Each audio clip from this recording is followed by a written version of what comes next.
What's up, Raider Nation? We are live. And tonight we got Brian Fowler from All In Autumn Win with us. He's going to be live on channel. So he's been to every stadium, every city, every mile. We're going to talk about it. He's broke 2 Guinness World Records. It's not a casual fan we're talking about here. This is Raider Nation commitment for sure.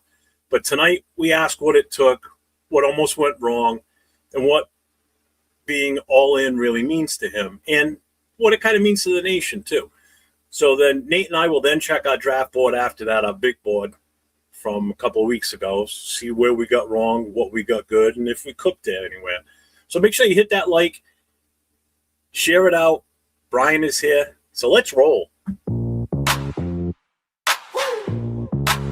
From the tailgate smoke to the late night post, best cash in the game. Raiders Coast2Coast. Click that play, let it roll. Silver, black in my soul, got 401. Righty to Jeff, breaking plays, taking notes. That chef, film on loop. He's stacking stats, calling out schemes, exposing gaps. When the line holds, when it don't, they say what they scared to quote. Raiders coast to coast, that's the show I trust the most. From a bay down to that post, we ride it, we ride it. Raiders coast to coast. If you bleed that silver ghost, hit subscribe and raise a toast. We ride it, we ride it. LV, Rita 10, bring that flame. Live from the desert, loving this game. Stories from the stands, from the strip.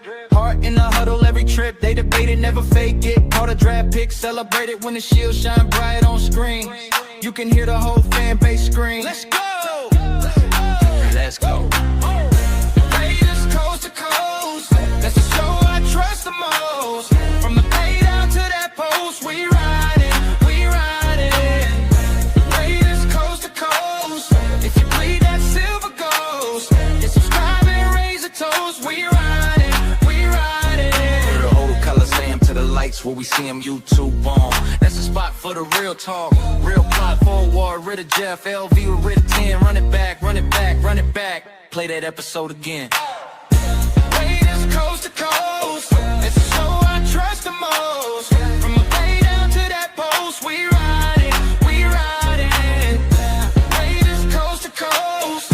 If you bleed that silver ghost, hit subscribe and raise a toast. We ride it, we ride it.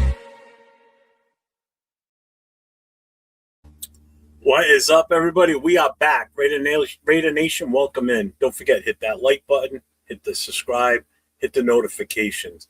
So tonight's a special one. Nate and I have been working on this for the last few days, actually in studio last night, planning everything out to make sure that we go as smooth as we possibly can, right? Definitely. So like I said, we have Brian Fowler from All In Autumn Win backstage, and we're ready to go. So Nate's here with me. I'm here. The chat's here. So without further ado, we're going to bring Brian in with us right now. Brian, what's up, brother? How you doing, brother? Hey, guys. Thanks for having me, man. Listen, that was quite an intro. That musical montage. I love it. Yeah, badass. There was definitely a compilation between the two of us. I did the music, and Nate put the video together. He's done a few of our videos for a couple of different shows, so he does really good at it. So good work. Yeah, love it. Thank you. Yep, it was. It's been a treat for sure. So, Brian, how you doing, man? I'm great. You still jet lagged from all those flights? You know, I think I sat on the couch for about a month after the Guinness run, but eventually I had to kind of get ready for the draft. And, you know, I'm just kind of looking for other events between now and September to keep my mind busy, because I'm so excited about our draft and our free agency and Fernando and all of it. You know, this is going the right direction. I feel it. And it's a start of something good. I agree. Yeah. Yeah. Actually, there's an event this weekend. You must know about it. I'm sure the Bakersfield event. Yes, that is May 16th in Bakersfield. That's right. Yep. Yeah. Trey Tucker's going to be there, and that's put on by Lorenzo. And yeah, he does that every year. He's been doing it a long time. So yeah, that's a good one. I know a few of the guys that we do shows with, like our buddy Cheeto Linus. He's going to be there. Nate, are you going? I'm going. Yeah, I'll be there. Nate will be there. Oh, nice! I'll see you there. I'm not going across the country. Nice, hell yeah. Yeah. So, where is it? So basically, what we're going to do is we're going to ask you different questions throughout this episode to kind of get to know a little bit about you, and then obviously we'll talk about the Guinness record and everything, and then we'll talk a little bit about the Raiders too at that point. But I guess what we're going to do is we're going to start this off. Okay, so we really appreciate you being here. You know, you've done something most fans would never even attempt. You know, you took Raider Nation basically on the road for a full season.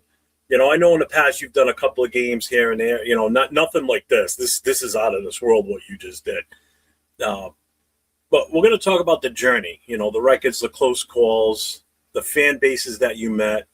You know, and really what all in means. Okay, so basically, before the records, before the travel, before people knew the name really all in Autumn Wind. We're going to start with like your roots, like your Raider roots, basically. So let me just switch this over. There it is. My Raider roots, you know, that's when, like, you know, I was riding my bike as a kid and wrecked it and scraped my knee and silver blood came out, and that's how I knew, right? I stole that story. I had a fan tell me that story, so I reuse it. But I would too. Yeah. So basically, the first question I have for you is where did your Raider fandom originate? Like how did you become a Raider fan? Yeah, it was early 80s. We were LA Raiders at the time. So I grew up in Central California, near Visalia, California, which is really right in between Oakland and Los Angeles. It's right in the middle. And in the early 80s, you know, my older brother was a Raider fan and my mom was a Raider fan. And so it's all I ever knew. I don't remember a time before being a Raider fan. I think one of the most unfortunate things is the first Super Bowl I remember is the 84 season, 85 Super Bowl, which was Dolphins, Niners, Marino, and Montana. And the year after we won the Raiders, won the Super Bowl. So I don't remember that Redskin Raiders Super Bowl at all. I remember the party for the next year, but I don't remember the party that year. It's so weird. But I know that my older brother got to enjoy the 80 Super Bowl, the 83 Super Bowl. And, it's a kind of a fog to me. I don't really remember it, but you know, it was junior high because we were right in the middle. I just remember it was half of the school is 49er fans. Half of the school was Raider fans and Niner fans. And we just would always go at it. At lunch, we would have football games against each other. It was like Raiders versus Niners, this whole thing. And, Niners made me. Your mic keeps cutting out, I think. My mic is cutting out? Yeah, Nate, are you hearing that, or is it just me? It's fine now, but yeah, I heard it a little bit. That might have been my hand. I might have been messing with the bottom of the mic here. Check. Okay, how's that? How's that? Yeah, you're good. Yeah, so I'm not sure if you heard that, but junior high, it got really serious with like Raiders versus Niners in my school, you know? And it's interesting because I've met Raider fans all over the country, and it's funny to see how which teams Raider fans dislike based on their geographical location. You know, I don't know. You guys, Jeff, you're New England area, right? Do you hate the Niners as much as like a Bay Area person does, or is it a different thing? That's the thing. Like I don't have that same distaste for the 49ers because I didn't live out that way. You know, what I have is the distaste for the Patriots. Like that whole from the Tuck rule on has been a thorn in my side for years. And you're, granted, most Raider fans don't like the Patriots anyway, but that's where my distaste goes to. Like, I don't have a problem with 49ers fans. I know Raider fans, especially from the Oakland area, don't like 49er fans. So that's true. And I get it. I respect that. Yeah, it's always been that way. And I think in California, it's so interesting because you have the Bay Area fans, you have the LA fans, but that whole area in between, Central Coast, Central Valley, is loaded with Raider fans, and they all joined at different times. But yeah, there's a thing again. In fact, a few years ago when the Niners and Chiefs played in the Super Bowl in Allegiant Stadium, it was really hard for some Raider fans to decide. And I know that the obvious answer is root against your division rival. That yes, but that was really, really hard to do because they have like family members and friends that are Niner fans that were going to give them so much crap, and they live there. You know, like you can be in California and not see a Chiefs fan for 3 years but you're going to see a Niner fan every single day. So anyway, that's yeah. kind of my backstory. My first game was in the LA Coliseum against the Chargers, and I remember that well. Loved it. I mean, I didn't go to a lot of games. We didn't have a lot of money. We didn't travel a lot, and being 3 hours north of LA, 3 hours south of Oakland, it was really tough. And even in my 20s, like in early 30s, when we moved back to the Bay, I tell you what was unfortunate is we moved from LA to Oakland, and the next year I moved from the Central Valley down to LA. So I missed them by 1 year. That was really hard. So occasionally, I would fly up to games in Oakland, but I wasn't going a lot because I didn't have the money. I was just starting, career, coming out of college, that sort of thing. And, I would go when I could, but I didn't live and breathe and die the tailgates in Oakland like many of the Bay Area fans did, but I watched every single game. And I know that there's fans like me all over the country that are diehard fans, even if they don't go to games. You know what I mean? Yeah, no, definitely. 100%. I get it. Just real quick one, just shout out to the chat here. So Bueno's in the house. What's up, Bueno? D-Menace is here. D-Menace. Lewis, what's Salute. up, man? Zay, y'all seen anything about Tyron Johnson? I got a feeling he's going to retire. He ain't have a presser, posted none about the Raiders, and hasn't been in the building at all. Really? What? I didn't know about that. I haven't heard anything about that either. Raider Paul's in the house. What's going on, man? What's happening, Paul? Let's see. Predator's in the house. Sup, Jeff, Brian, Nate. Thank you for the $2 super chat, my guy. So definitely. He was there in Pittsburgh with us too, Mr. Predator. And there's my lovely wife. She's saying hi to you, Nate. Hi, Don. But yeah, to stay on the topic of beginnings and things like that, I kind of wanted to get the start of your idea to get All In On and Win. Was it like a specific game, a moment, a person that inspired you to become like an online presence? Yeah, that is a great question, and I think it was before we moved from the Bay to Las Vegas, I had started going to more games in Oakland. Not every game, but I had started going to more, and I just loved the tailgate there so much. And I remember thinking, like, this should be captured, right? But we moved to Las Vegas, and of course, our first year, 2020, there were no fans because of COVID, and so it was 2021. My first game in Vegas was we played the Eagles, and we did beat them that year in Allegiant, and it was, I just was blown away by the stadium, of course. And I think there was a lot of coming out of COVID. I had a lot of family stuff going on. My wife had just gotten through breast cancer. My mother passed away from breast cancer. And I had been at the same company for like 20 years. And I was at a point where I needed to leave the company. I just felt like it was time for a change. So I took some time off to try to spend it with my mom as her condition deteriorated. Unfortunately, she passed right before I finished working at the job. So, as a family, we got through that. And then suddenly I didn't have a job, and I was just kind of left with, I wasn't able to spend time with her. I was just kind of left with nothing to do. But she was a diehard Raider fan. And this was the season 2021. So this was the Gruden. Ooh.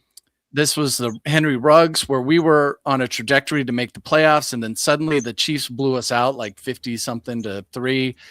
This was when I think we stood on the logo in the middle of their field. That was so dumb. Yeah, dumbass. Oh, God. So suddenly we were 6-7, and it was like, oh my God, we're not going to make the playoffs. We were going to make the playoffs again for the first time since 2016. And, now here we are. It's a mess.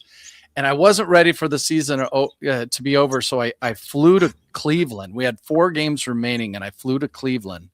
And this was supposed to be a Saturday game, and I flew there on Friday. But my layover in Dallas, suddenly it was announced the game's been moved to Monday because the Browns had all these COVID issues with their players. Oh, right. I do remember. You remember that? Mm-hmm. And so many fans in the Dallas airport were like, we can't stay. We're going home. I can't stay. But I went to Cleveland, and I just checked out the Rock and Roll Hall of Fame. I drove down to Canton, and then I went to that game on Monday. We won it in the last second. And then I went to the next game at home. We won it in the last second. And then I went to the next game in Indy. We won it with a field goal last second. And then it was finally that Chargers game to make the playoffs. You guys know the overtime game, the Derek Carr. you know.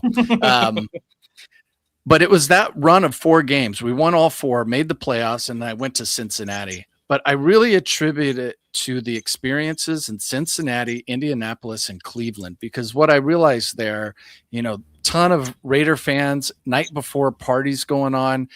And what I realized is that, hey, I had not traveled to games outside of California. I'd only gone to San Diego, LA, and Oakland, and then one game in Vegas before that. So I was finally experiencing this nationwide, the reason why it's called Raider Nation. And it wasn't just West Coast fans coming to the game in Cleveland. It was people in West Virginia, you know, New England, from the South, like people coming up from Atlanta, because it's not that far. It's just straight up north. There you are, you know. And I was blown away by how many people were fans living there. And I just thought, there's so many Raider fans in California that don't realize this. And there's so many Raider fans that may not be able to go to a game in Cleveland or, you know, other cities. And I thought, well, maybe I can capture those night before parties and capture the tailgate and bring it to them by posting it on YouTube. So that fall, when this 2022 season started, this is Josh McDaniels. This is a playoff team adding Devontae Adams, and somehow we were worse. I decided I was going to go to all 17 games. And so I did. And I vlogged each game. And it was really just, it was the start of All In Autumn Wind. It was start of the channel. You know, it took time to build up momentum and for people to get to know me. There were a lot of people the first couple games that looked at me like, you're not really going to all 17 And that was games. 2021 you started that? 22 was when I did the all 17. Yeah. 21 was really the start because of those last 4 regular season plus the playoff. But 22, I went to all 17. And to this day, that season to me is more frustrating than 2021 because every game we had like 20-point leads that we would blow against the Jags, against the Chiefs, against, you know, the Cardinals. Like, that was painful. That was painful. There was a lot of up and downs that year. But anyway.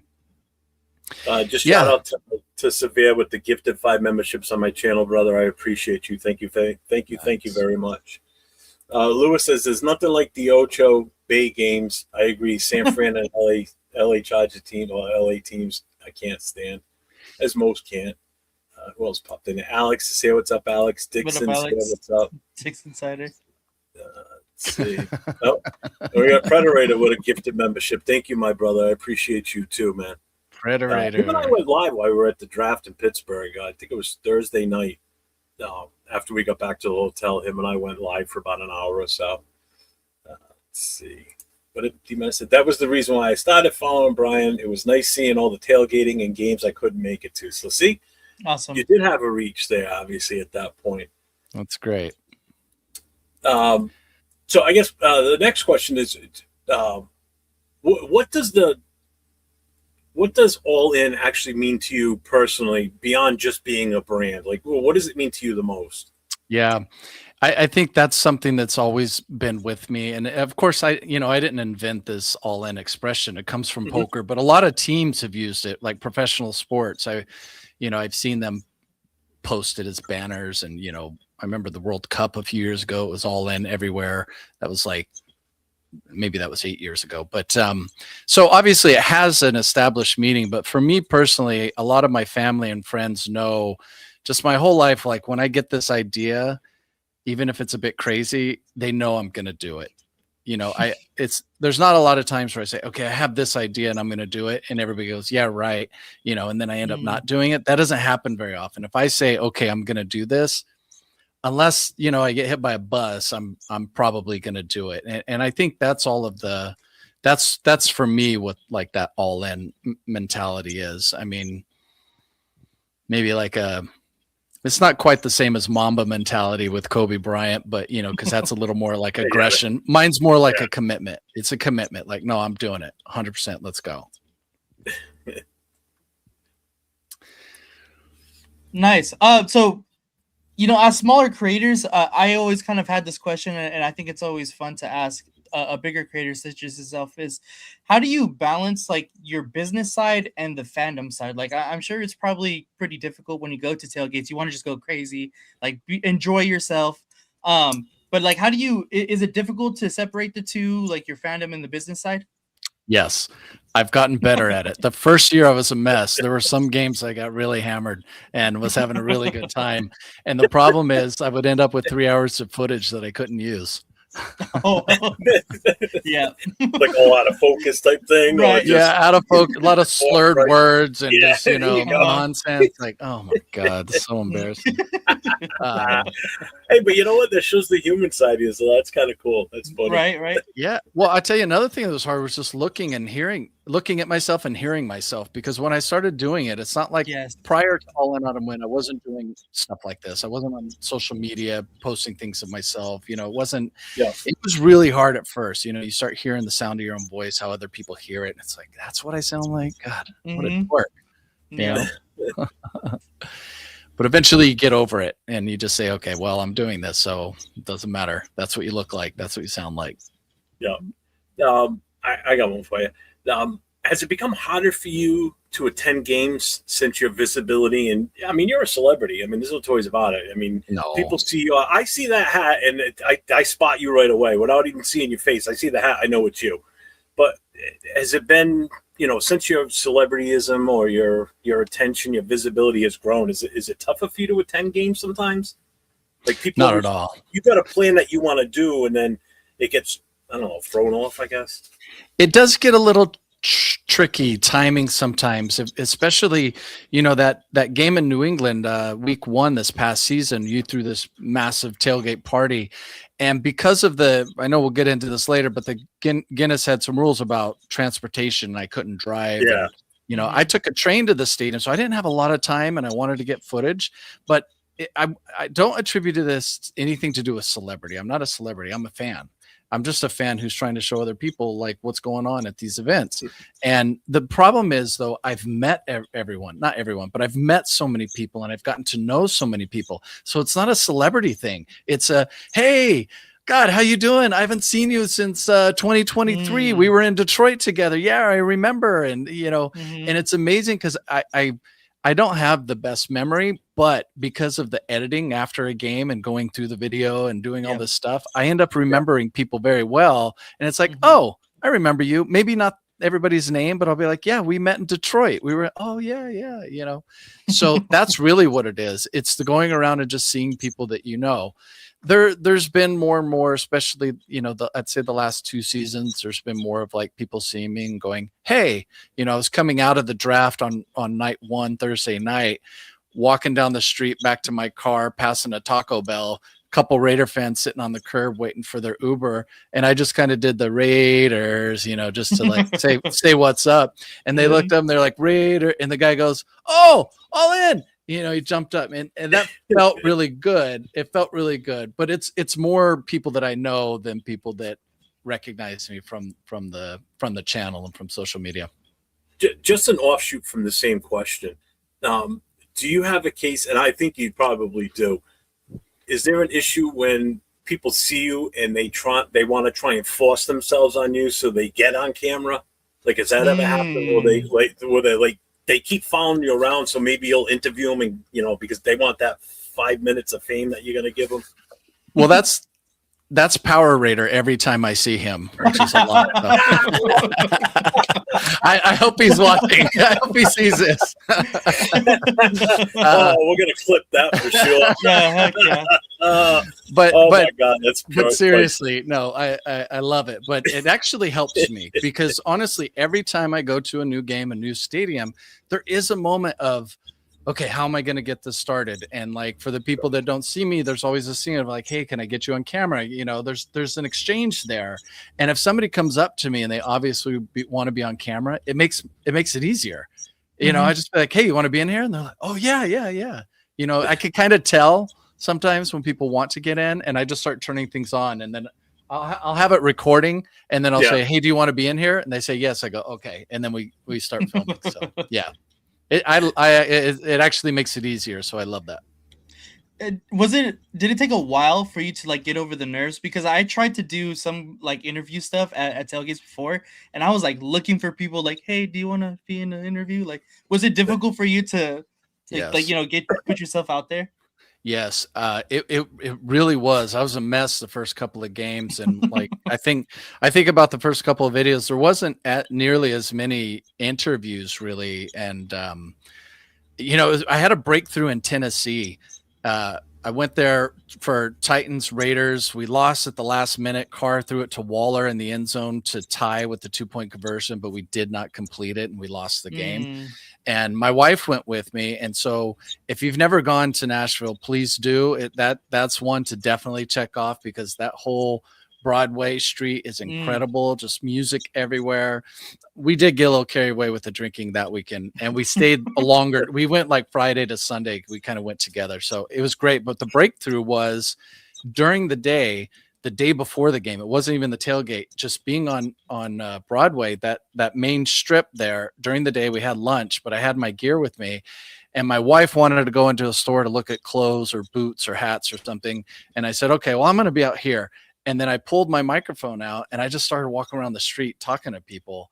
And I think that was like the first time I was like, oh, yeah, this is the way to do it. I had better equipment that game. I was a little more mobile. Yep. And that was the moment where I was like, oh, I can do this, and just get like, people talking. People want to talk on a mic. They see somebody walking down the street.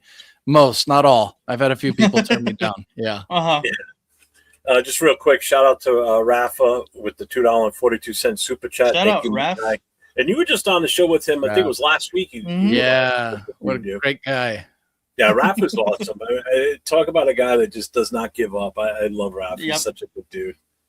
Love Raf. Check the chat. Make sure I haven't missed anything here so far. Great story. Another guy. I mean, he's in the Carolinas. And sorry, Raf, I can't remember if it's north or south, but that's another example of like, how'd you become a Raider fan from the Carolinas? How does that happen? So everyone's got a story, and I love it.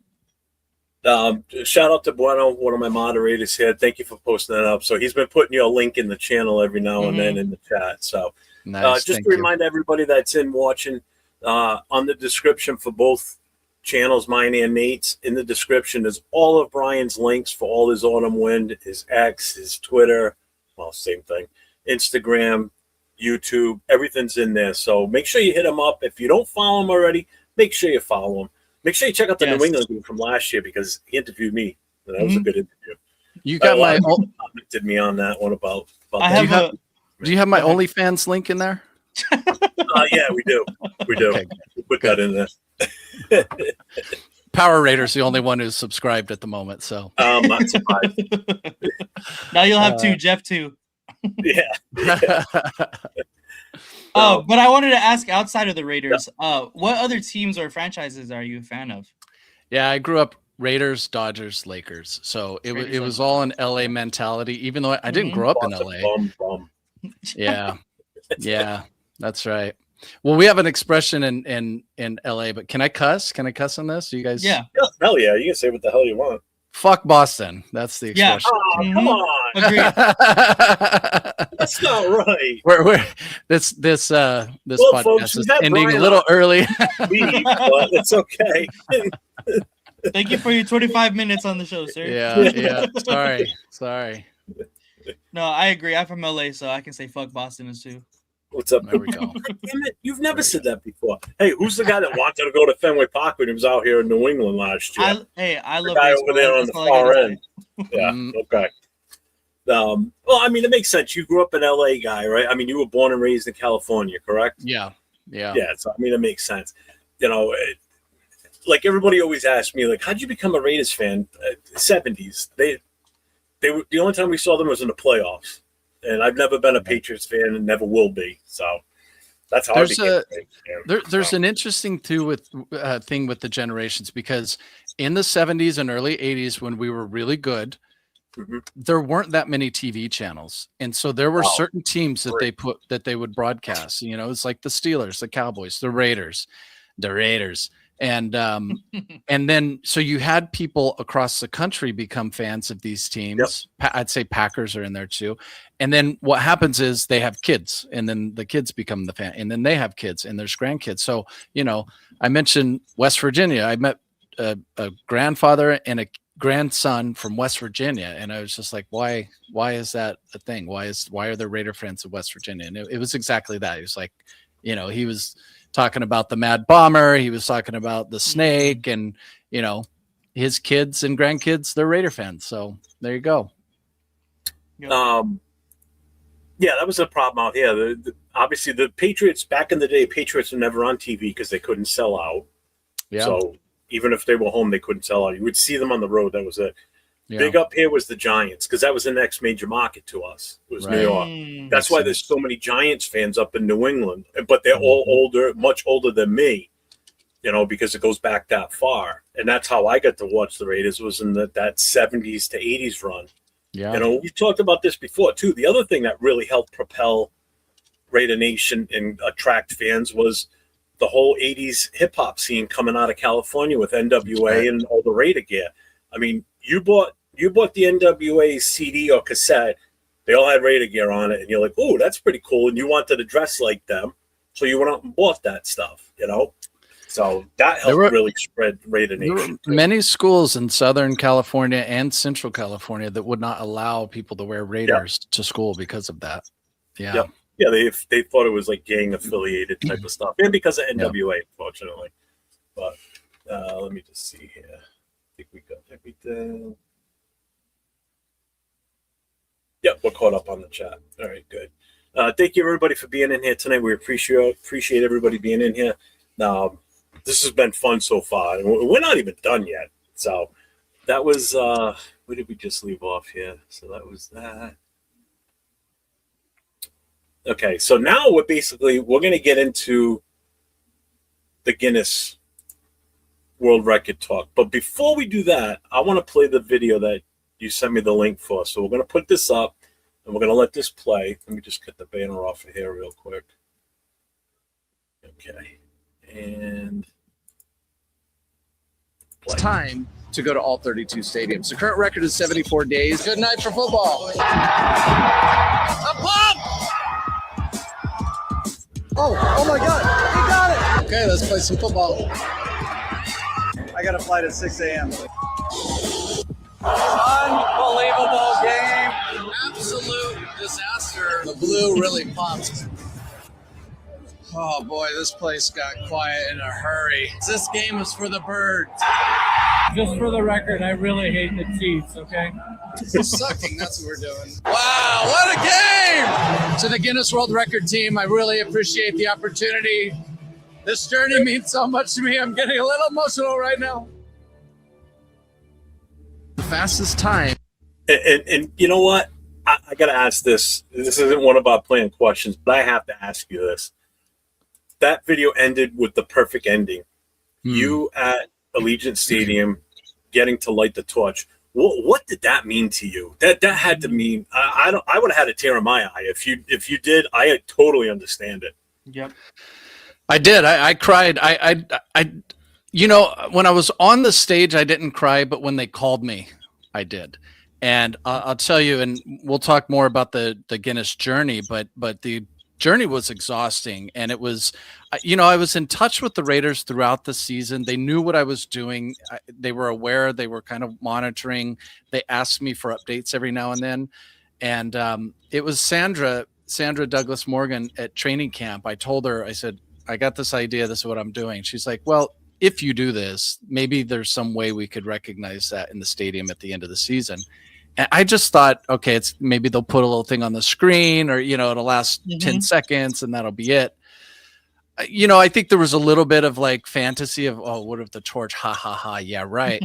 But it was after week 17. I was flying back on a Tuesday from whatever Monday night game I was at on the East Coast. And I was in a bus because I wasn't allowed to drive cars. And the Ubers were too expensive, especially from LAX to my home. So I would take public transportation, right? And so I'm in a bus full of people, and I get the call, and I see it's the contact at the Raiders. And I was like, I got to take this. So I take the call on the bus, and it was two gentlemen with the Raiders. And, you know, they said they wanted to congratulate me because I had already beaten one record. I was getting close to the next. So they congratulated me, and they said, we love this story that you've built. Like, you've created the story out of nothing, and it's awesome. And you know, they said we've ran it by Mark, and he signed off. He said, get it done, call him right now, and we're calling you. We'd like you to light the torch. And I have, like, you know, get me a little bit right now. I had tears coming down, and I was so exhausted. I like slept in an airport the night before, you know, and then minutes later, I'm home walking through the front door, and my wife opens the door, and I couldn't even get the words out. I was like, they asked me to light the torch, and I was like breaking down, and she started crying. It was a mess. It was a mess. Yeah. So that was very humbling. You know, it feels weird because I know that I did something good, and I wore Raiders the whole time. So I get it. But at the same time, lighting the torch, you know, John Madden was the first to do it when Al passed away, and it's players, it's legends, it's, you know, it's just, I think Vegas is doing a good job trying to get that fan appreciation element in there, and I think that's part of it. And 2 years ago, there was the Black Hole was up there, Violator, Gorilla, you know, they as a group, they lit the torch. So I think, you know, it's just incredibly humbling is what it is, and an amazing honor. I mean, I remember watching it when it happened. Like, it's just, that was just awesome to see. I think Leo was at that game, wasn't he, Nate? Yeah, he was at that game. I think so. Yeah. Yeah, because I think he took pictures because I think he was standing there. Somebody was, because I remember seeing pictures that it wasn't. He was from behind. You, he was like at the bar right there. Yeah. You know, one of the that day was just incredible because I had a couple of friends come into town for it. They just were so supportive. And while I was on the stage, maybe like 25 minutes before everything really started, but I was already up there.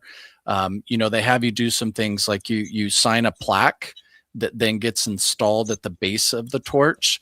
And so cool. I just heard 2 nights ago, I was at this Hispanic Football Hall of Fame ceremony at Raiders headquarters. And I talked with somebody from the Raiders area. He said, hey, we just installed your plaque. It's there. So the next time you go, you're going to see it at the bottom of the torch, you know. But then I turn around, I hear somebody yell all in. I turn around, and my dad and my brother were there, and they were not supposed to be there at all. So that was the one moment of the day that really, really got me. But, you know, honestly, one of the best things was before our game started, before lighting the torch, there was a scenario with the Giants and Cowboys. I don't know what, but the Giants won a game, and it made us the first pick. It decided before our game even started. And that was like a huge release because I wanted the number 1 pick, but I don't like taking. I have such a hard time rooting against the Raiders especially when I'm at a game. And for that to be settled before the game started was like a huge weight off.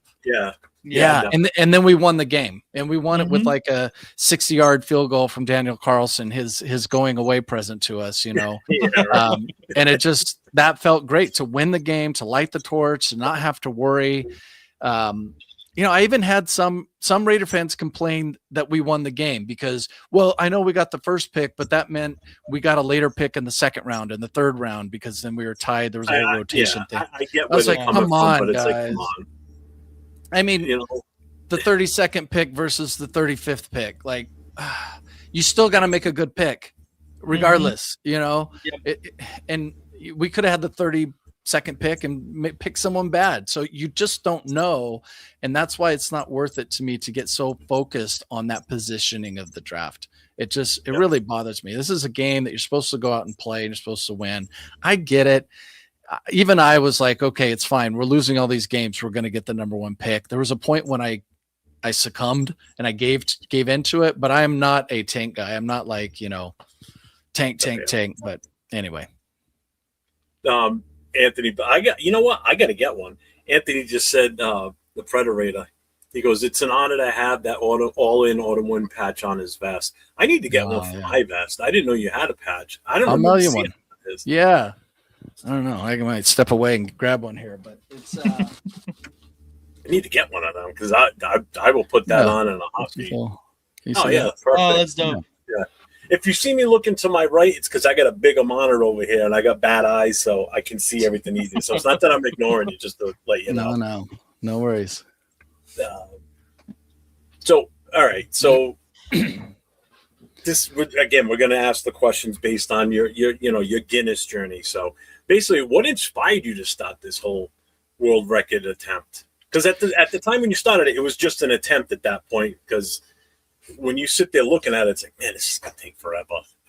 But what inspired you to start that? Okay, so I mentioned going to all 17 games in 2022, but I continued that in 23 and 24. So I eventually had a streak of 59 Raider games home and away consecutive that I had gone to. I hadn't missed any. And in doing that, I started to connect with other fan bases a bit. And then I went to 2 drafts. This most recent one was my 3rd, but I went to Detroit when we got Bowers, and I went to Green Bay when we got Genty. And it was being around the other fans at the draft, because the draft is one of my favorite events of the year. And I often say it's like Comic-Con for football fans, and everyone's there having a good time. That, you run into Chiefs fans, there's no games, so you're not really going at it, maybe some, joking around here and there, but everyone's there for the same reason, to have a good time and to get better. The records are 0-0. No, nobody's ahead. Nobody sucks. Everyone has hope. Really awesome experience. And so in 2024, our season was bad. We only won 4 games, and that gave us the 6th pick. And, that's when a lot of people were tank for Shador, and then he went 5th round. So, but it was like my first love is the Raiders, but then for 3 years doing the Raider games, I fell in love with Raider Nation, and just like, on an individual level, not the concept of Raider Nation. I've always loved that, but like the people of Raider Nation, that's a little different. And then it's these other fans that, like, they have the same feelings that we do about our team, and the same hopes, and they're going to win the Super Bowl every year. It's like, the same delusional stuff that we have. And it was just really good. That's right. So I just, we were so bad in 24 with only 4 wins, and I had done it for 3 seasons in a row. And there was just a kind of a question of, am I just going to do the same thing again? Am I going to go to the Raider games? And I had seen a couple years before, I had seen a post about one of the records I attempted. And at that moment, years ago, it had stuck in my head, like, I may want to try something like that eventually. And it was just, you know what? I've been to a couple drafts. I know some people in the league around there with other teams. I've done the traveling for Raiders, so I've got that down. And I think it's time. Raiders were bad, and I think we're not going to be that great again. And I was right. We only got 3 wins. Picked a good season to do it, really. But I still saw like 11 Raider games. So, no, 11 or 13. I can't remember now. But I still went to a lot of Raider games during this Guinness run. But that's what made me want to do it. It was just doing something more, expanding not just the Raider games, but other games in this record. The record that the 2 records. Should I explain what the records were? Is now a good time for that? Yeah. Well, actually, I think you have the plaque. You can hold the plaque. I do. Oh yeah, I do. Here's one of them. Sure I have 2 of these. Yeah. There you go. You got 2. Some people don't even have 1, and you got 2 of them in one time too. I did. Doing it simultaneously was a little tricky, but you. By the way, you also have to pay for the plaque. You have to buy it. So that's. They don't just give it to you? No, I think they have so many records. They get like 40,000 applications every year. So I think if they were just doling out these certificates and these plaques, I think it'd be very costly for them. Well, but just the one thing real quick, I just want to comment how much these records mean too, because think about it. This isn't a record for chewing the gum for the most hours and whatever. This is something that accumulated over months and months, and how many air miles, taxis, trains, buses, whatever it was. Yeah. I mean, you talk about commitment. I mean, again, you basically scream commitment to excellence is what this comes down to, in my opinion. You doing what you did and how much this took to do that. I'd be exhausted after the first 3 weeks if I even made it that far. Okay? I was too. You're right though, because to this day, my closest friends and family, they'll send me links to records. I think all of their algorithms have a little bit of Guinness in it now because of what I did. And those, the worst one, I just remember somebody sending me the most fist bumps within a minute, and it's two guys going like this with both hands for 1 minute, and they got a Guinness record. And I was thinking, wait, that's all I had to do? $0, Right. 1 minute at home. Damn it. I'm an idiot, not smart. So yeah, but okay. So back to the records. The first record I was aware of from a few years ago was the fastest time to attend a game at every stadium. And there was a gentleman who had done that.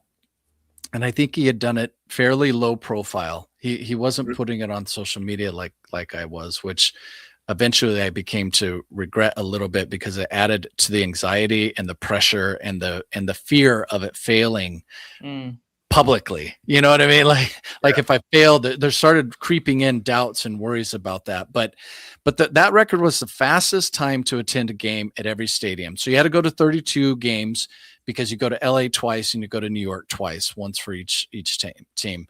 And he did it in 74 days and so many hours. And then I did it in 72.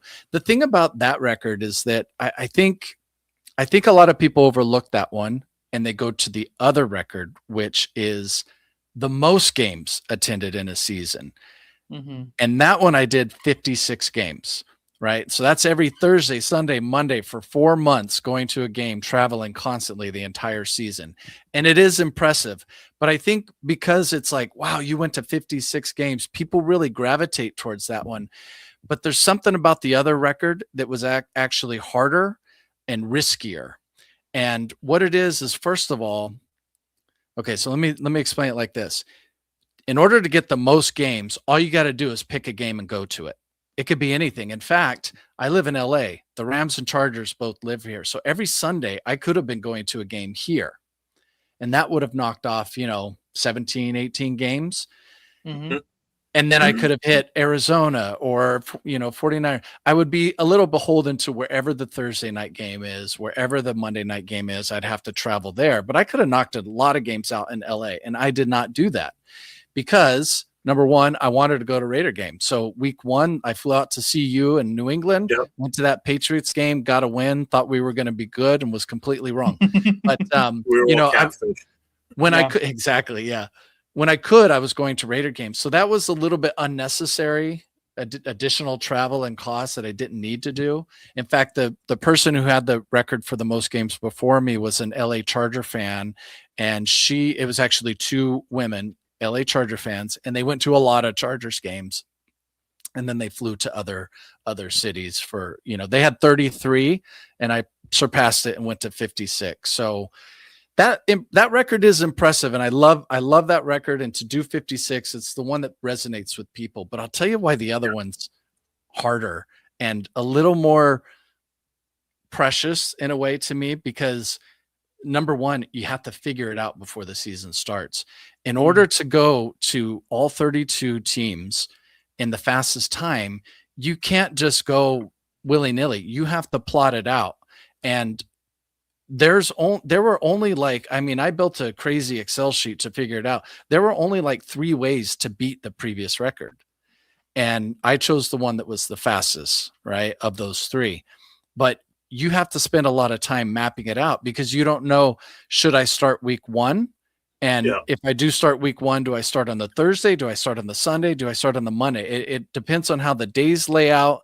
It depends on things like Black Friday helps. So you want that to be a part of it. So if you start too early in the season, you're not going to get Black Friday. So it's not going to be as fast. You really need, and you can't rely on the end of the season, those Saturday games that we get at the end of the season. Yeah. You can't, because they're not, they're TBD. They don't book them until the end of the season. And if you've already gone to that stadium where the game is, you're screwed. So you can't go into those at all. Those Saturday games aren't going to help you. So planning it was really hard. And then once you start, the problem is if you miss one game, you're done. You cannot make it up. You can't recover. because it's so mapped out and so precise. There's no way to make it up. You miss that Thursday night game, you've just lost like 3 days, and now you're over the 74 days that was the previous record. So that created a lot more anxiety for me. With the 56, the most games, you know, to be honest, when I first started talking about it, I would just say I'm going to over 50 games. I wouldn't even say 56 because I assumed I would miss something. I assumed there would be like a travel issue or, you know, whatever. And I was kind of hoping like at least get 50. I got all 56 that I planned to do. Every game on which there was every day on which there was an NFL game, I was at a game. I got all 56, and that was like a miracle, and I got very lucky and fortunate. But that other record, it's, you know, it started September 18th, the fastest one, right? It started week 3 on a Thursday night, and it ended November 30th, the Thanksgiving weekend, in New York at a Jets-Falcons game. Terrible game, 2 teams with no hope. It was raining. It was terrible. But I got really emotional at that game because that was the end of the fastest time to all 32. And that was like, once that was done, all of December, I really got to just enjoy it more. It was more relaxed. It was like, if I missed something, I had already beaten that one too. I had beaten that one when I got to 33 games several weeks before, you know. So I was just kind of constantly beating a record for the most games. Every time I went to a game was a new record, but I wasn't as worried about that one, you know. But that's the one that people gravitate to because it's so many games. It's a lot. Yeah. But that fastest time was really tough. A lot of anxiety. Chat, if you guys have any questions for Brian, put it in the chat. I'm starring them. We'll go back to them, but we will ask him those questions that you guys have asked. So I see that Bueno had one in so did D-Menace. Nate, go ahead. Yeah, it's funny that you talk about that you were kind of anticipating, you know, missing one, which you obviously didn't end up doing. You didn't miss any of them. But what was your closest call, you know, that you had to possibly even missing a game? Did you have one at all? It is really amazing. I don't know how. I just did not have travel issues. There was even the government shutdown going on, and I thought for sure that was going to get me. I think the reason why I did so well is because, and I didn't plan this, I think it just worked out this way. I took mostly red eyes or flights that would leave at 6 a.m. in the morning. And I think if you take midday flights, when things start getting bumped, that's when the chaos starts. But if you take that 6 a.m., 5 a.m. flight, everything's still running smoothly at that point. So what I would do is, you know, a lot of people think of a week of football like from Thursday to Sunday. So you must have flown out on Thursday and come back, you know, Monday or Tuesday, right? No. What I would do is on Wednesday night at midnight, I'd go to LAX, I'd take a red eye. Most of the games are like Midwest or East Coast, right? Because that's where the majority of the teams are. I'd take a red eye out, let's say to the East Coast, land in that city, maybe rest in the airport a little bit, but then go to the tailgate, go to the game, and then I'd go back to the airport. And I'd sleep for like 3-4 hours in the airport, and I'd get on a plane and fly back to LA on Friday morning. Jeez. It was just like, boom. And I did that for a couple of reasons. One was I am married, and I'm still married. And I think it's because I did that because I was constantly coming home. Right. But the main reason was the cost. If I flew out on a Wednesday or Thursday and saw the Thursday night game and then stayed in a hotel Thursday night, Friday night, Saturday night to get to the Sunday game, it was cheaper to fly home than it was to have those 3 nights at a hotel. And so that's why I did it. And it was nice to come home because plus the airfare home too after that. Right. Yeah, I get that. Exactly. So it was also to recharge because I wouldn't have to pack a huge suitcase. I could travel really light, you know, just fly there, fly back. And I could like get home. And even though my mind was mush, I was just often kind of like out of it because I'd be operating on very little sleep.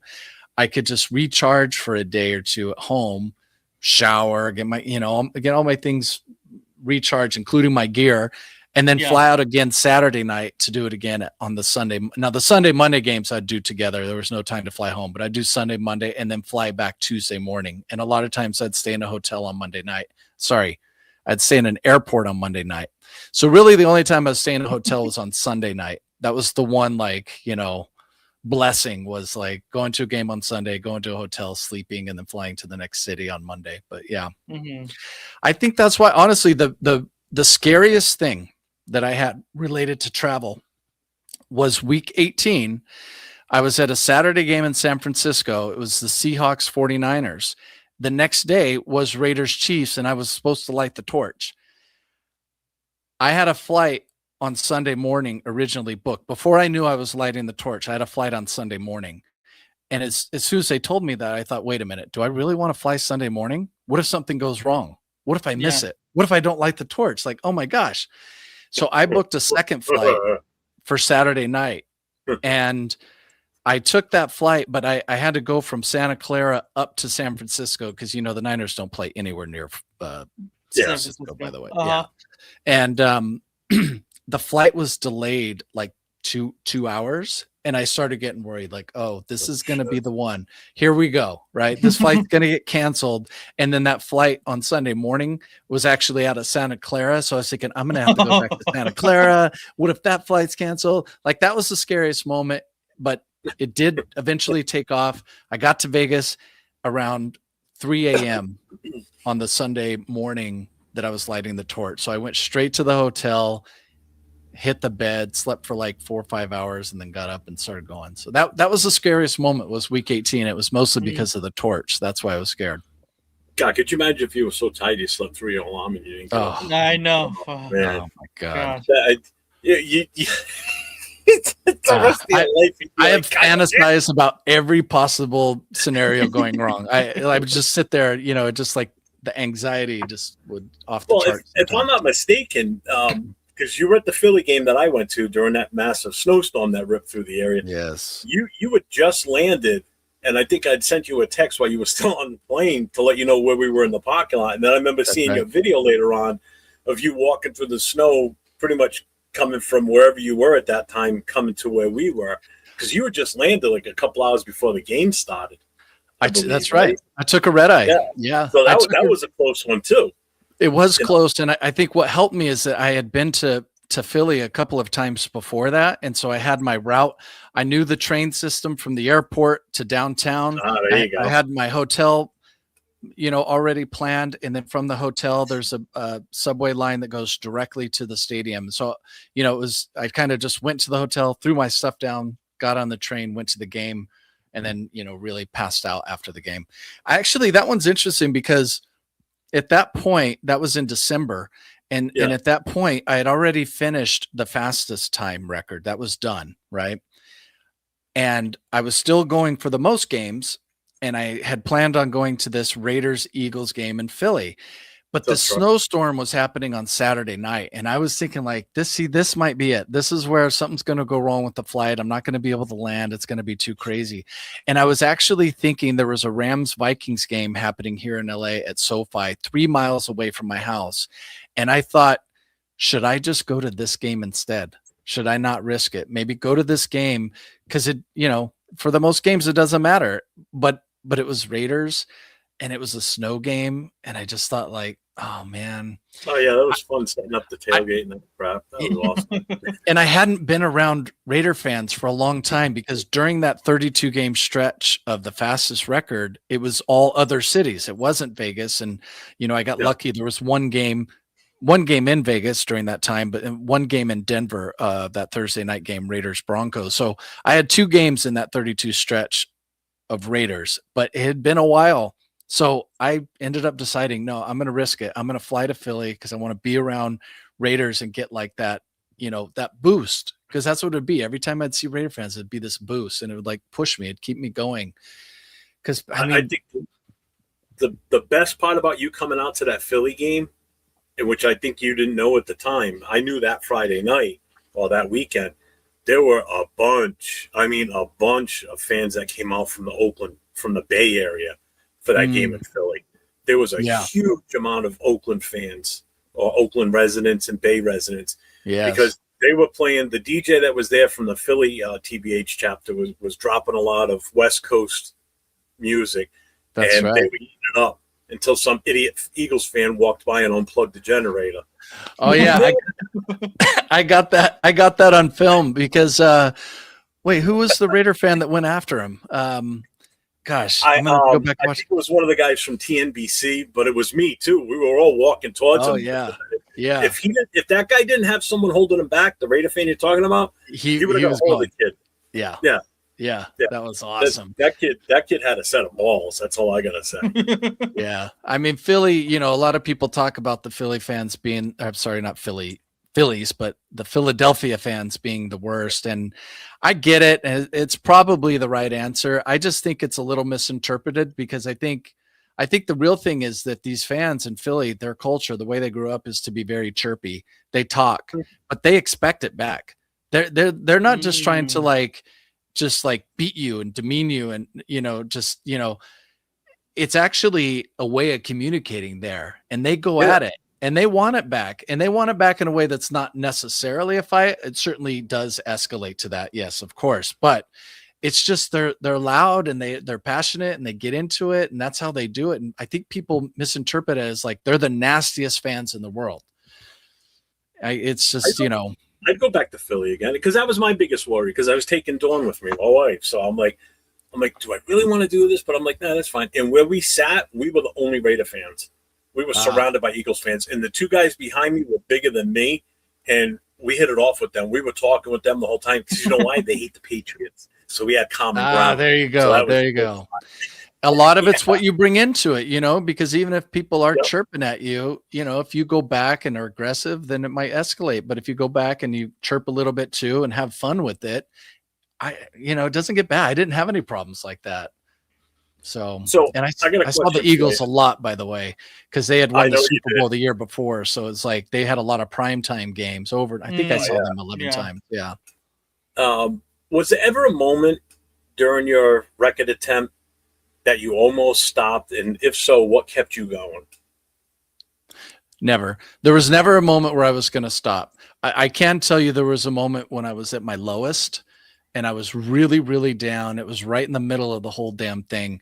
And the reason that I was so down is because, Guinness had a lot of guidelines. And I told you one of them about the driving. You can't drive. I couldn't have my wife drive me to the airport or anything like that. I could take taxis, I could take Uber, but I realized very quickly that those add up. The price just, it'd be like $80 to get to an airport.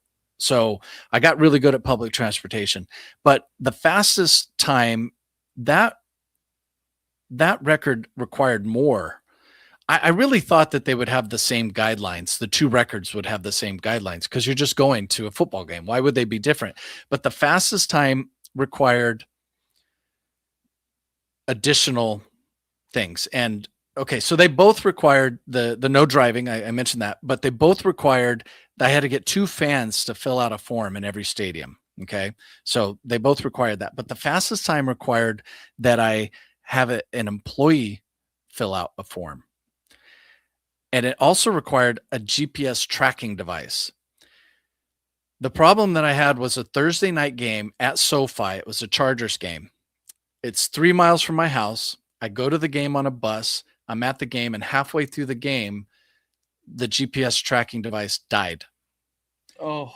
And I suddenly thought to myself, oh my gosh, they might not count this game. And since for the fastest record, you need all 32 games, I really thought I'm not getting this record. I'm not getting it. That's it. I'm done. There wasn't a lot of communication with Guinness. It was a lot through a portal where you could submit questions and then 3 weeks later they would answer. By the way, I have about 5 questions that I asked during the Guinness run that still haven't been answered. So it wasn't like I had a contact. I didn't have a person where I could be like, hey, this happened. How does this go? I didn't have anybody to talk to. So after that game, Friday and Saturday, I was really sick about it. And then I had to fly out on Sunday to go to, or Saturday night to get to New Orleans. I had a New Orleans game and a Kansas City game. And those 2 games were, I was at my lowest. I was very depressed. I think even the video I did for Kansas City was 10 minutes as opposed to 25 to 30 minutes because I just wasn't feeling it. I was really, really down because I just felt like that record's over. That riskier record, it's done. And after that weekend, I had to reset and say, you know what? You don't know anything. You don't know what's going to happen. You just got to keep going. And mainly, you got to pull your head out of your ass. Because if you're going to keep posting stuff online, nobody wants to see a crybaby. Nobody wants to see, you being all upset or worried. Like, this is football. It's supposed to be fun. So I had to pull my head out and keep going. And at the end of the day, they did approve that game because I had all the video, I had all the pictures, I had the witness forms, I had the employee sign. There was all this. And I think it's a thing where they require like 10 things. And if you get 9 of them, you're probably good, and I think that's what it was in the end. So I remember you and I talking, I forget where, I think it might've been in Philly. There was something with a signature at a stadium. Was that the game? Was that the one? That's the one you talked to me about. That was a different one, but that was around the same time. It was like right in the middle of the city, right in the middle of the season, and it was in Cleveland. I spent most of the second half in that stadium not watching the game. I was with their guest services, and I started with the lady on the 300 level where I was sitting. And she was very nice and she wanted to help me, but she said, I'm not sure if I can fill this out. And so she sent a little message to her group chat of guest services and they came back with a no. It was just no. And I was like, wait, just no?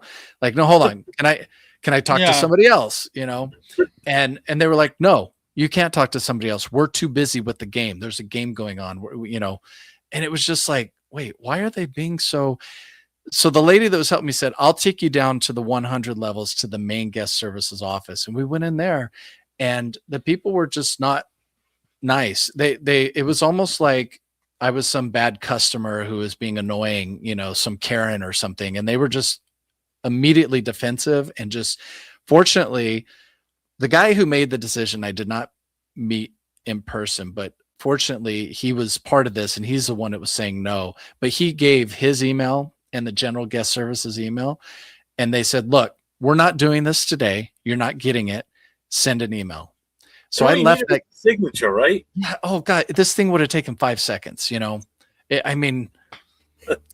It's really ridiculous. But I think they tried to say that they had some corporate training recently and everybody, it's like corporate. The fans were easier. The fans, it was like, hey, I'm doing a Guinness World Record. This is what it is. Like, oh my gosh, would you mind signing the form? Yes, of course. Let's do it. They're sitting there putting their email, their phone number. But the employees, and from that point forward to the end of the season, every stadium, I then got worried. It was like anxiety building up again about asking the employee to sign every single time. And the second worst was Allegiant. Really? Yep. Because I went to guess the one that you would have the easiest time at, right? Yeah. Yeah. But that, of course, it was fun. I got it. Well, let me just finish the Browns. So the Browns, I left the stadium without the signature, but I sent the email on Monday. And then a week later, he sent it back. So there was a week where I didn't know. It was another thing of am I not going to get this record? I don't know. And but you got to keep going, though. But I got to keep going. Yeah. Yep. So I just kind of, you put it away and you keep going. And then the Raiders, the Allegiant one, I went to guest services and the lady at the desk said, let me get the manager. And the manager was right there. So I got to talk to him face to face. And he kind of got on and then he came back and he's like, sorry, we can't do it. And I was like, you guys, if Allegiant is the one that makes the record fail, this is going to be crazy. And I try to explain to him, I've been doing this whole thing. I'm in touch with some of the Raiders organization. And it's like, I'm sorry. And I was like, could I talk to the director who said no? And so I had to wait a few minutes. The gentleman came down. We had a good chat. It was all friendly. It was much better than Cleveland in that regard, but he's like, look, I'm really sorry. We're just not going to be able to do it. And I was like, can I talk to the next person? He's like, we can't just keep bringing people out here to tell you the same answer. And I was like, wow. And I started already thinking okay, who am I going to contact to get somebody to fill this out? Through the other contacts. I just felt like I'll get this some way. But then he suddenly got a call and he was like, I need to take this. Stay right here. I'll be right back. And he went outside and I kind of watched him. And then he came back and he says, okay, I can fill it out. And I was like, man, someone behind the scenes was aware or made an extra call or something. I don't know what it was, but he just came back and said, okay, I can do it. So that was such a relief. But yeah, that was stressful. That was also why I got emotional at the final game of the fastest time to all 32. That was the Jets Falcons terrible game. I got emotional there because the GPS tracking went away. The employee signature went away. It was just it was a release on so many levels, many levels. It was like, oh, thank goodness. So, and we thought the Cleveland Browns football team was the one that was disorganized. Well, obviously their entire within their organization is too. Holy crap. Oh, boy. Right. I want to just hit a couple of comments here since you're talking. I see Steeler mascot Troy's in the house, which mascot Troy times, right? But I got to meet him him and I had a real good talk in Pittsburgh at the draft. So he was a super nice guy. Yeah, so he's stopping in to say hey. And Jason, what he says is what Brian did is not just an accomplishment, but an ode to what all fans should embrace. Thanks, Brian, for your dedication. Thank you. That means a lot. What's up, Anthony? What's up, Jason Marshall, Jason Downs? I see all you guys in here. Thank you for being here with us. For those of you who don't know who this gentleman is, which I can't imagine you don't if you're a Raiders fan, this is Brian Fowler from All In Autumn Win, the gentleman that broke the record during this past NFL football season. So, Nate, you're up, brother. So, what did it take behind the scenes that that people aren't really gonna know about, really? Because well, for me, like what I kind of want to know too is how did you get all the editing done? Like you were so busy with everything. Like that seems like almost an impossible task. That's a great question. I'm glad you asked because honestly, when I think about 2022, the first season I was trying to make videos, vlogs of the Raider games, it would take me a week to do a video because I was learning how to do it and just kind of fumbling my way through it. When I was taking this on to do 50, that was just 17 games in one season to do videos. This was 56. And I was kind of committed to, in addition to doing the record, actually putting out a vlog for each one. Which I also thought for posterity would be nice for me. Like 10 years from now, I'll go back to those videos and be like, damn. Yeah.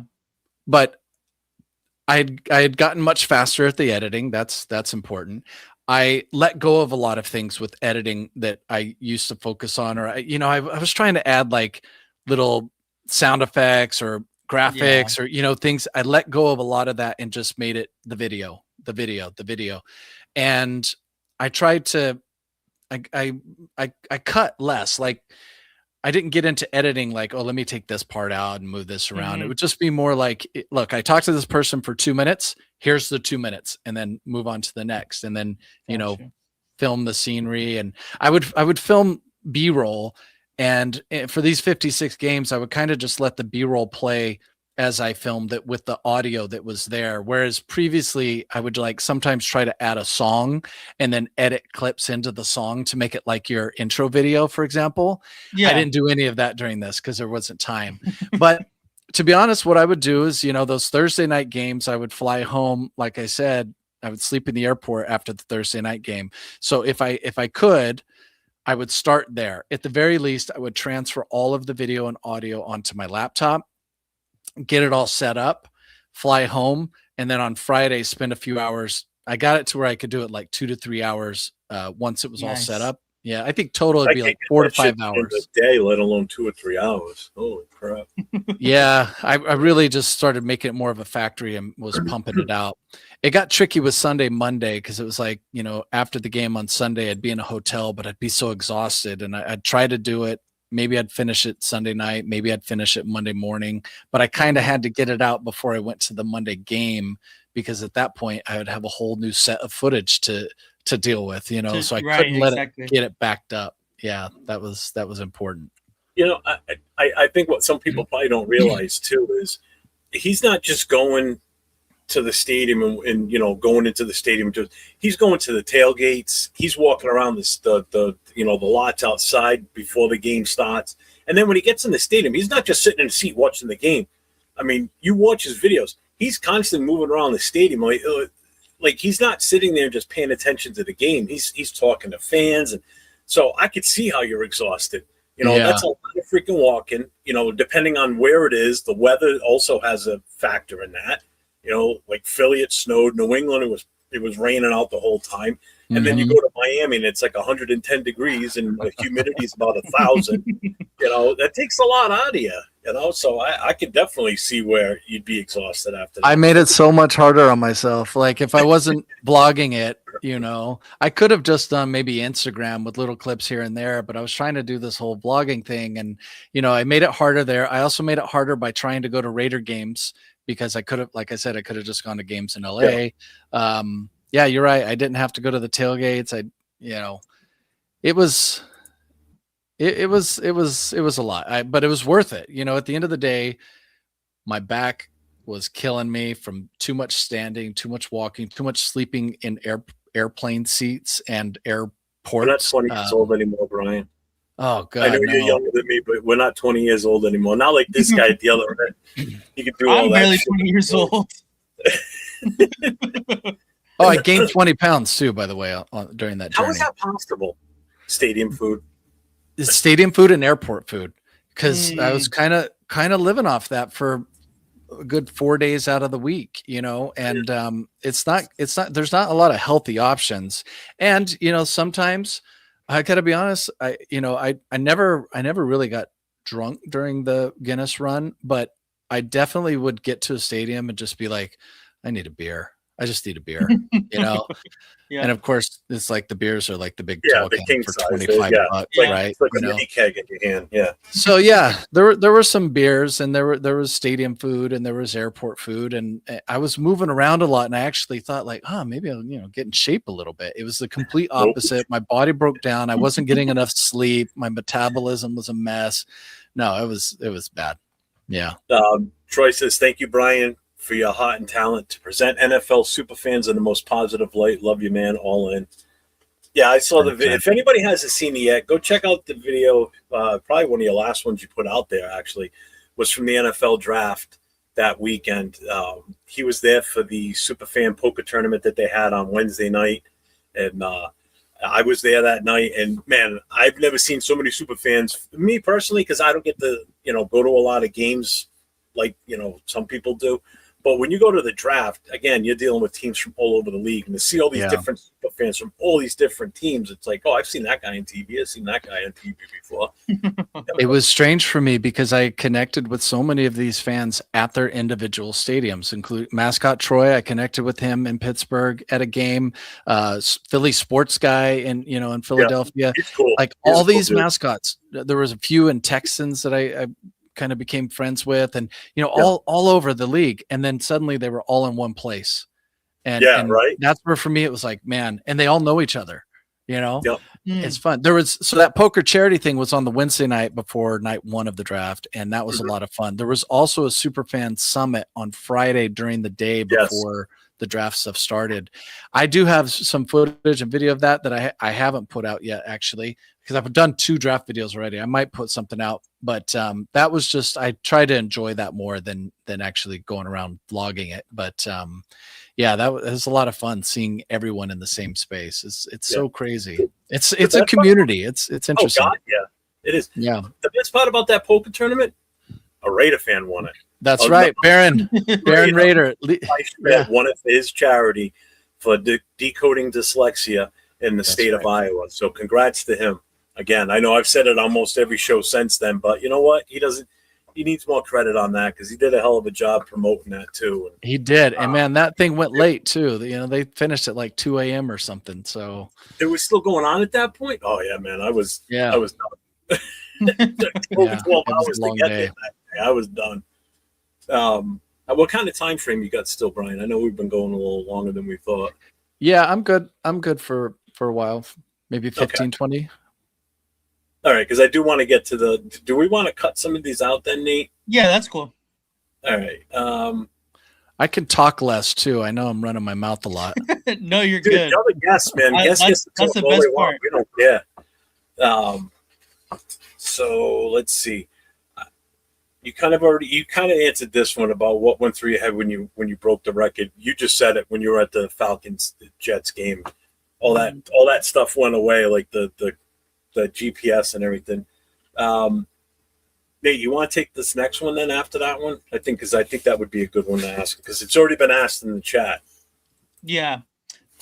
If you were to do the attempt again, like what would you do differently? What would you do the same? And also, are any international games on your radar this upcoming year or in the future?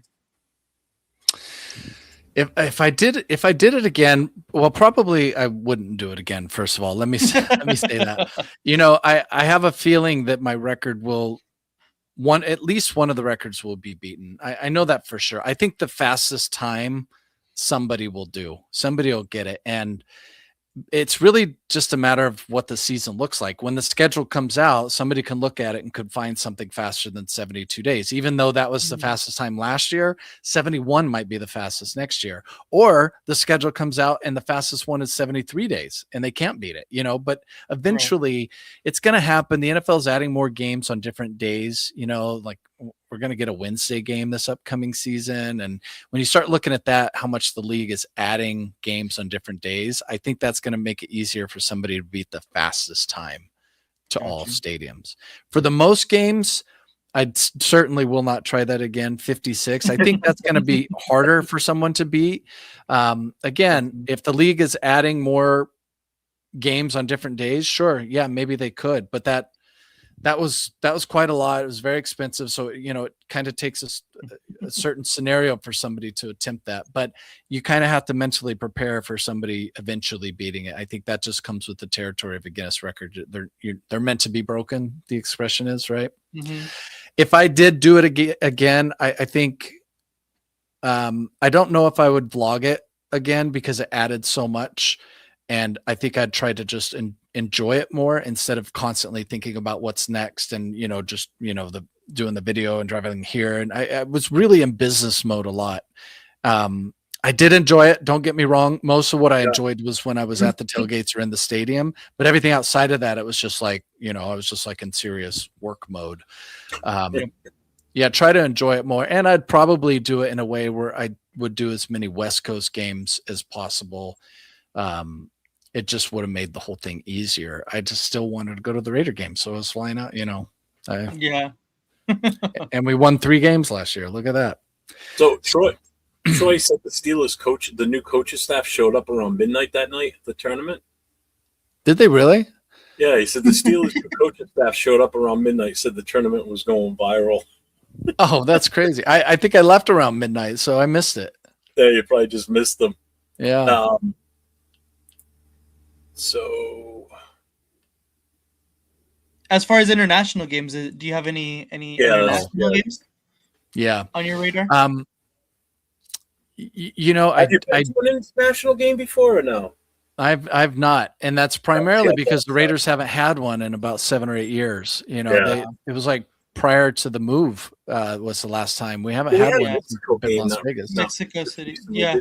Yeah, but that was like 2018. It was before the move. It was like one of the last Oakland years. Oh, okay. Yeah. So, I've been looking at them, but I'm still trying to figure out like this upcoming season what I'm gonna do, and I've got some thoughts, and I haven't decided. So I don't really know what to say about it. I could just go to the 17 Raider games again, or I'm not going to do a Guinness run. I know that. That's good. But yeah, international games have come to mind. But listen, I want to ask you guys, because I have very strong feelings about the Raiders. A lot of people think that we're going to get the game in Mexico City against the 49ers, and that could very well be the case. We don't know yet. We're going to find out in the next week. But I think the nation's kind of split. Do you guys want that game to be in Mexico City, or do you think it's better if it's in Santa Clara? Yeah, you can go first. You're a West Coast guy. I'll let you answer that. I believe it was already announced. I believe it's already announced that it's going to be in the Bay. Don't quote me on that, because I had seen something on TikTok that a 49er guy was already celebrating that it was going to be in the Bay. Yeah, it's not officially announced, and I've been kind of monitoring that. So I think I think there's a lot of rumors floating around. Got you. We're not going to get the Saints one because the Browns are playing the Saints in Paris, except that's not been officially announced. It's just maybe people have heard. Got you. Yeah. For me, honestly, like being from Southern California, I'm from LA, I could care less about the 49ers, but I know it's a big deal. I think it would be a really cool thing to have the Battle of the Bay back for, all the Northern California people. And I know it's a really big deal. Like I said, already a 49er guy was, praising about it because they're going to have the Battle of the Bay back. So I would like to see that. And that's something that I would definitely be, willing to attend and wanting to attend, because I can't even, I was unfortunately not able to go to Oakland, when they were in Oakland. So anything, close to what that could possibly have, that kind of experience, I think that would be awesome. Close by about 50 something miles, right? Isn't it? Or more than that. Yeah, exactly. Like that, yeah, exactly. Melissa, I'm with you. And I was talking to, I will not name him, but I was talking to a Raider employee 2 nights ago, and at this Hispanic Football Hall of Fame thing. And we were just talking about that game. And he mentioned like, oh yeah, it'd be kind of cool if, Raiders, Niners in Mexico City. A lot of our fan base is Hispanic, Latino. There's, there's some ties there. I think it would be really cool in Mexico City. And if it is there, I will go. But I looked at him when he said it and I was like, yeah, I hate that. And he was like, what? Almost shocked that I said, look, for those Bay Area fans, this is the first time since we moved that there will be a game in the Bay. And there's so many fans, there's so many fans, not just in the Bay, but everywhere, that can't go to Vegas for a game, or they can't go to LA, from the Bay to LA for that one game we have against the Chargers every year. It's money, it's families, it's really hard. And this is the first time in, 8 years. Well, no, sorry, 8 years since we played the Niners there, but 7 years since we were in the Bay. And to have like a proper Oakland tailgate, because by the way, the San Francisco, stadium, or Santa Clara Stadium, has a lot of parking, and the 49er tailgate is pretty good. But I cannot wait to see that Oakland tailgate just dominate their tailgate in their home and black it out. And for those people that live there, that can't go to Vegas, that can't go to LA, if the league puts it in Mexico City, they're going to rob them of that. And it's going to be a big FU to Oakland fans once again. Yeah, that's how I feel. But I'll still go to Mexico if it's there.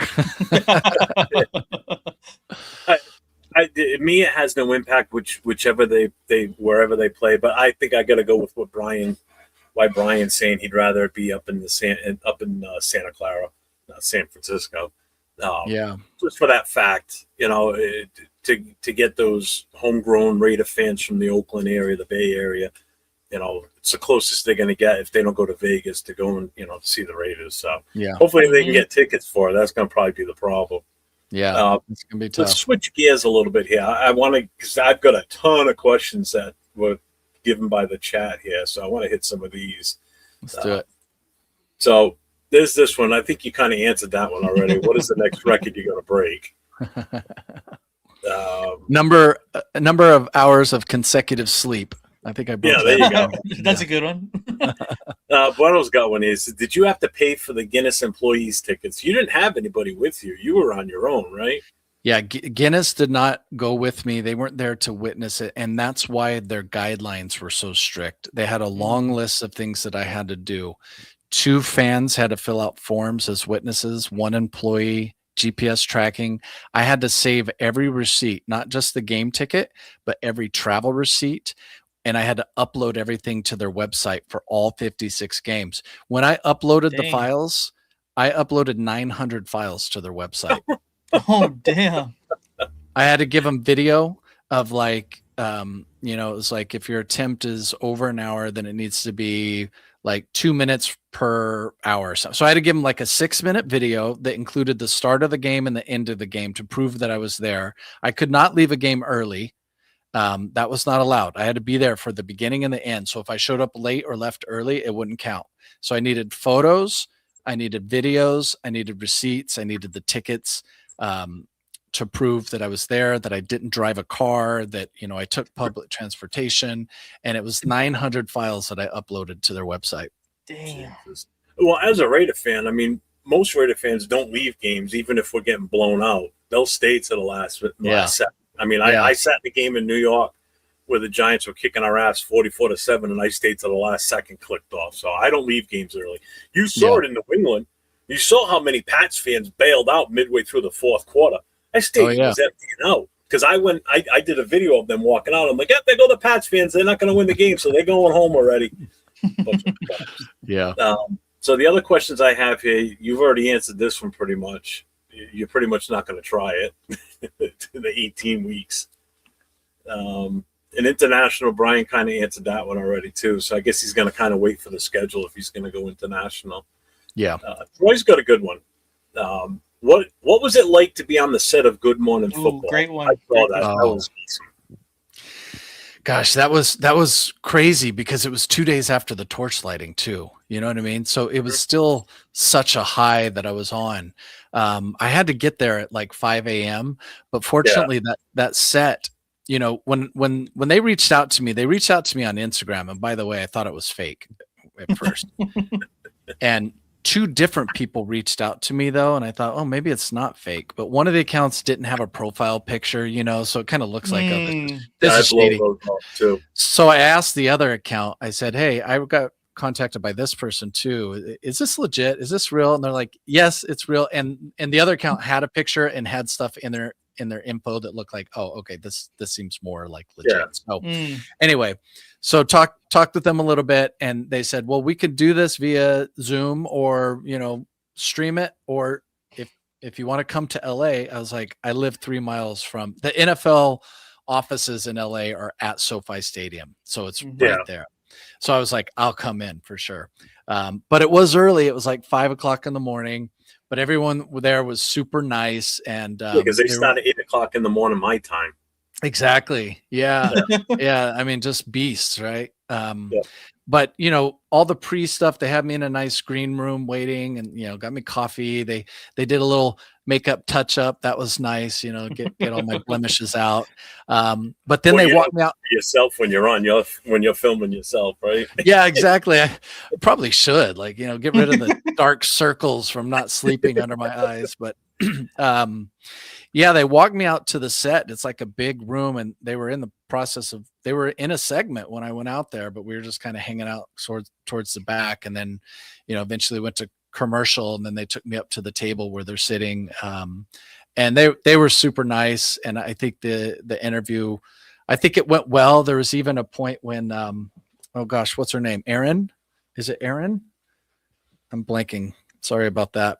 But one of the hosts, Manti Te'o was one, and then she's a Vikings fan. Jamie Erdahl is the blonde. Jamie. Yes, Jamie. She's the one that came in place of the other person who shall be not named. It was really nice because we got to talk about the Guinness journey. We got to talk a little bit about Raiders. But there was a moment when she was asking me about the Guinness trip, and she was like, well, hang on a second. Did you ever have, I mean, we talked about the fact that it was 56 games, right? But it hadn't quite clicked yet. And she said, did you ever have a weekend where you went to like 3 games, Thursday, Sunday, Monday? And I kind of paused and I looked at her and I was like, that was every single weekend, Thursday, Sunday, Monday for 4 months. And then suddenly she was like, oh my gosh. And I got to see like the reaction in real time. You know, that was pretty cool. And Jason Moffitt said, and Brian says he's not a celebrity. I was a guest. I did one thing, you know, it's like 15 minutes of fame, I guess. Let's see. So Anthony says, how many games will you go to this year? I'm sure all those made you bankrupt, especially the playoffs, outrageously pricey. Yeah, the playoffs were at the Super Bowl too, right? I kept it going. I went to every possible playoff game I could. So the wild card round, I went to a Saturday, Sunday, and Monday game. So I went to 3. And then the divisional round, I went to a Saturday, Sunday game. And then the conference championships, there's only 2 games and they're on the same day. So you could only go to 1. So what is that? 3, 4, 5, 6 playoff games plus the Super Bowl. So 7 playoff games on top of the 56. So really I went to 63 games, but those don't count towards the Guinness record. It's very specific and it says regular season only. But yeah, those were, I mean, it was pricey, but there was a little bit of help here and there. And I wouldn't buy front row tickets usually, you know. I think I only splurged one time in Houston, Raiders Texans, and sat in the front row. That was like the only time I did that. But I didn't answer the question. What the hell was the question? Oh, how many games am I going to? Yeah. I haven't decided. That schedule is coming out in a week. It's going to be like next Wednesday or Thursday. It's next Wednesday at 8 p.m. Eastern time. Okay. All right. Wednesday. So Wednesday at 5, I'm going to be, I don't know. I think I'm probably going to like film something of, I did this a couple of years ago, have my wife just say what each game is one by one instead of me looking at the whole thing so I can kind of process each one. But yeah, I think once I have that, I'm probably going to spend a week or two to like really game plan and then I'll decide. So sorry, I don't have a great answer for that at the moment. Well, yeah, and I get it too, because really everything for you depends on the schedule, like when the dates are and everything. Like next Wednesday when it's being revealed, Nate, myself, Leo, and Jay from Just Raiders, maybe we'll be live on our Raider Connection show doing, a live show as they're revealing the schedule. So we got 2 East Coast trips again this year too. We get the Jets and the New England Patriots again. Are you doing another big tailgate? I know how much work that is. Yep. Already got the thought process, and you know what it is? I did it last year, and it was the first one that I actually pretty much did and ran. So now I know the do's and don'ts going forward and what worked and what didn't. So this will be hopefully a little bit smoother. It just depends on how many people are coming out here this year. Right. That's the big thing. Which might depend on the schedule, because if it's like December 28th, Like I told my wife, I said, I just pray to God that the Jets and the Patriots games are not back-to-back and that it's the Jets game first. If it's going to be a game first, I want it to be the Patriots game first and then the Jets the following week, because I can put all my attention to that game in New England. And when that game's over, come home, put everything away, done. Because we're going to go to New York. I'm already going to be involved in the planning for that weekend's parties and such. Nice. So my chapter and myself will be heavily involved in helping run and promote it. I don't want to have to go to New York and then the following week come home and start getting everything ready for it, because that's going to start on Wednesday for me. Yeah. So I'm going to be on. Just going to be a short week, just like in the NFL. It's going to be a short week for me. I'm going to come home for Sunday after the game in New York and have to. Already 2 days later, I'm going to be full bore into whatever's going on. New England, if I go to that game in New England, see, that's a case where I will do things differently because I will not be on the Guinness thing. Because I was taking the train from Boston down to Foxborough, and it's only one train. I went there twice. Yeah. One game, they had 2 trains, and the other game, they only had 1 train. So I got there like an hour before the game. That's why I didn't have that much time in your tailgate. But without the Guinness stuff, I could get down there earlier. I could rent a car. I could take an Uber. It's like a 45-minute drive though. So, taking an Uber is not cheap. But if you stay in Boston, which is where we're going to do most of the stuff this year, we're not going to do anything in Providence or Rhode Island. So Okay. Yeah. But I'll be able to enjoy more of the tailgate because it is tough to get to Foxborough. Yes, it is because it's out in the middle of nowhere. That's the thing. It's not like even close to a city. I mean, it's literally from my house in that direction. It's literally 20 minutes from my house. That's how close I am to that stadium. I prefer the stadiums that are in cities. The ones like the New England, Buffalo, KC are outside of the city. It just makes it really hard. Yeah, it's really hard to end, especially to get out, because look, every stadium's hard to get out because everybody's leaving at the same time. But getting in, it's kind of spread out throughout the day. People are showing up. But Buffalo, getting out of Buffalo is like 2 hours to get out of that area. But, when you're in a city, you can kind of walk a certain distance and you can get on a train. You can get, it's just, I like being in the middle, like the Detroit. It's right there in the middle. See, I could see you going to Buffalo this season, even though we're not playing there, because it's going to be a brand new stadium this season for them. I see it at least once. It kills me because, last year I went to every stadium, and some of them multiple times, right? So I could say I've been to every stadium until the season starts, and then I can't say that anymore. So you're right. And then next year it'll be Tennessee, and then there's going to be Chicago, there's going to be Washington, there's going to be KC. Like every year there's going to be a new stadium. This thing is never going to end, Yeah. So here's one from Bueno. What was the best thing you ate while being able to travel to different cities? And did you live off airport food? Well, you kind of answered the airport food part already. Yeah. What was the best thing you ate? I get that. I get that question about which stadium has the best food. And I think that's the next question. I think the problem with this for me is that was not my focus. Like I could have done an entire journey on that alone. In fact, I met a guy. There was a guy, his account on Instagram is Dude Loves Food, ATL, and he's a Atlanta guy. And he went to every state, all 30 stadiums last year. He went to every one. There's another guy, Wheelchair Kev, that wanted to be the first guy in a wheelchair that went to every stadium. So I met these guys throughout the journey, and I would connect with them when we were at the same game. And, so these two guys went to every stadium last year, but this guy focused on food, but he would go in and he would buy like 4 different things and, take a few bites of each one, or maybe eat the whole thing if it was really good, whatever. But for me, I had all my gear, even in the stadium. I was walking around the stadium. I would just suddenly be hungry and just be like, oh, here's a hot dog, or here's a piece of pizza, or, whatever. I would just snatch something up. I didn't plan out the food, and the cost would have been great. I think the best food in the stadiums, like Allegiant, for example, they have the basics, but they also have some stuff that's a little more bougie and a little more expensive. And like, if you want the really good stuff, then it's more expensive. And I was not willing to add to my cost or my focus, because I was trying to film. I was trying to get all the signatures. I was trying to get so food was like number 10 on the list. And sometimes I was like, type of stuff, I'd just grab it. Yeah. Like I was in Green Bay. I was like, what should I try here? And I just got a hot dog and I got a little thing of curds, and they were terrible. And I threw them out and didn't even eat them. So I can tell you that much. But I will tell you this, Mercedes-Benz Stadium in Atlanta has the cheapest food. Their ownership has made it a point to keep the cost. They have $2 hot dogs, $2 hot dogs. So actually, for families coming to the videos, I did. Yeah. I mean, it's incredible. And even they're going to host some World Cup games there too. And they're going to keep the costs as they are for people to enjoy. So, I mean, kudos to them, because every other stadium is gouging. Oh God. Yeah.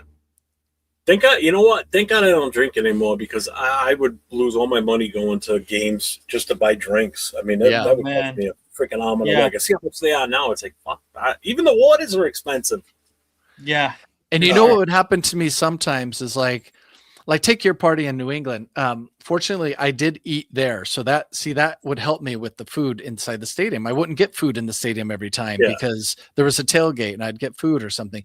But other times I would be running around with a camera in one hand, mic in the other, and maybe I wouldn't eat at the tailgate, or I wouldn't drink really unless somebody poured a shot down my throat, but I wouldn't really drink. So by the time I got in the stadium to my seat and sat down, I'd be like tired, and I'd just be like, I need a beer. And then I go buy a $20 beer. It was like, oh man. Hey, what did he just say about pouring a shot down his throat? Go ahead, fill him in. Yeah. So week 1, I was in New England as well. Me and my girlfriend went, and you were doing a video. You were interviewing somebody. My girlfriend just comes up. She goes, "Shot," and pours a shot down your throat. That's your girl. Like, okay. Yes. There's footage. We have footage of that. Yeah. That's my girlfriend. Yeah. Okay. It's all coming together now. Yeah, the chicken parm. Were you able to eat that while you were there?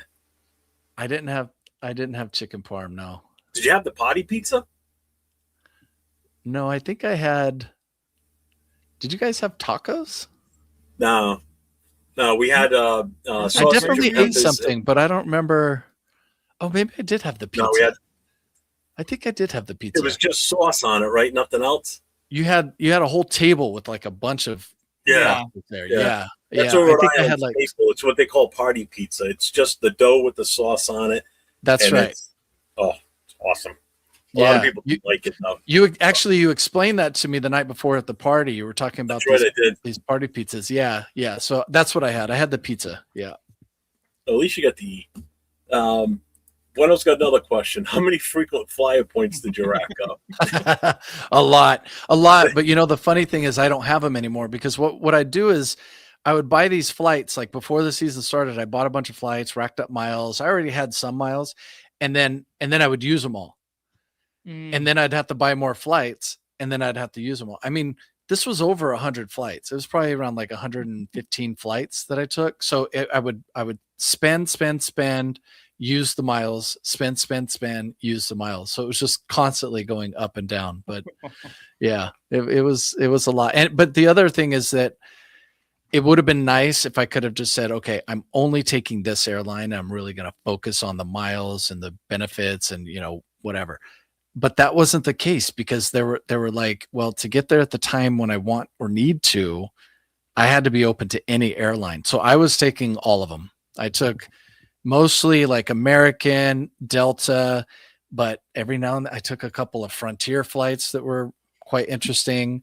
A lot of Southwest. Before the season, I opened up a few new credit cards that gave you flights up front, so I got it just for that, got the points, used it, and then now you can get rid of the cards. So yeah. Shout out to Bueno, just gifted 5 more members on my channel. I appreciate you, my brother. See, this is what I like about my guys in the Muy chat. bueno. We got awesome chat members on both of our shows, and we got some great guys. And don't forget, guys, get over to the LV channel too and show the love over there. And don't forget, we're on with Brian Fowler from All In Autumn Win. All his links are in the bottom of both descriptions in both of our channels, so you can access all his stuff. If you haven't already, get over there. You got to see it. I think this may be like one more. Oh, Troy just asked a question. Are you going to the Tailgate Hall of Fame reunion in Canton during the Hall of Fame enshrinement ceremonies? I've never been there, but I talked to quite a few fans when we were in Pittsburgh about that. You've been to the Hall of Fame? I've been there, but not during the Hall of Fame ceremony. Okay. Yeah. So when they have the Hall of Fame game, the super fans, and it's a lot of the same people that go to the draft and, that community, they do a whole like tailgating thing, and they do something like camping and they have trailers and RVs, and it's crazy. So I've started looking into it. I've talked to a few people.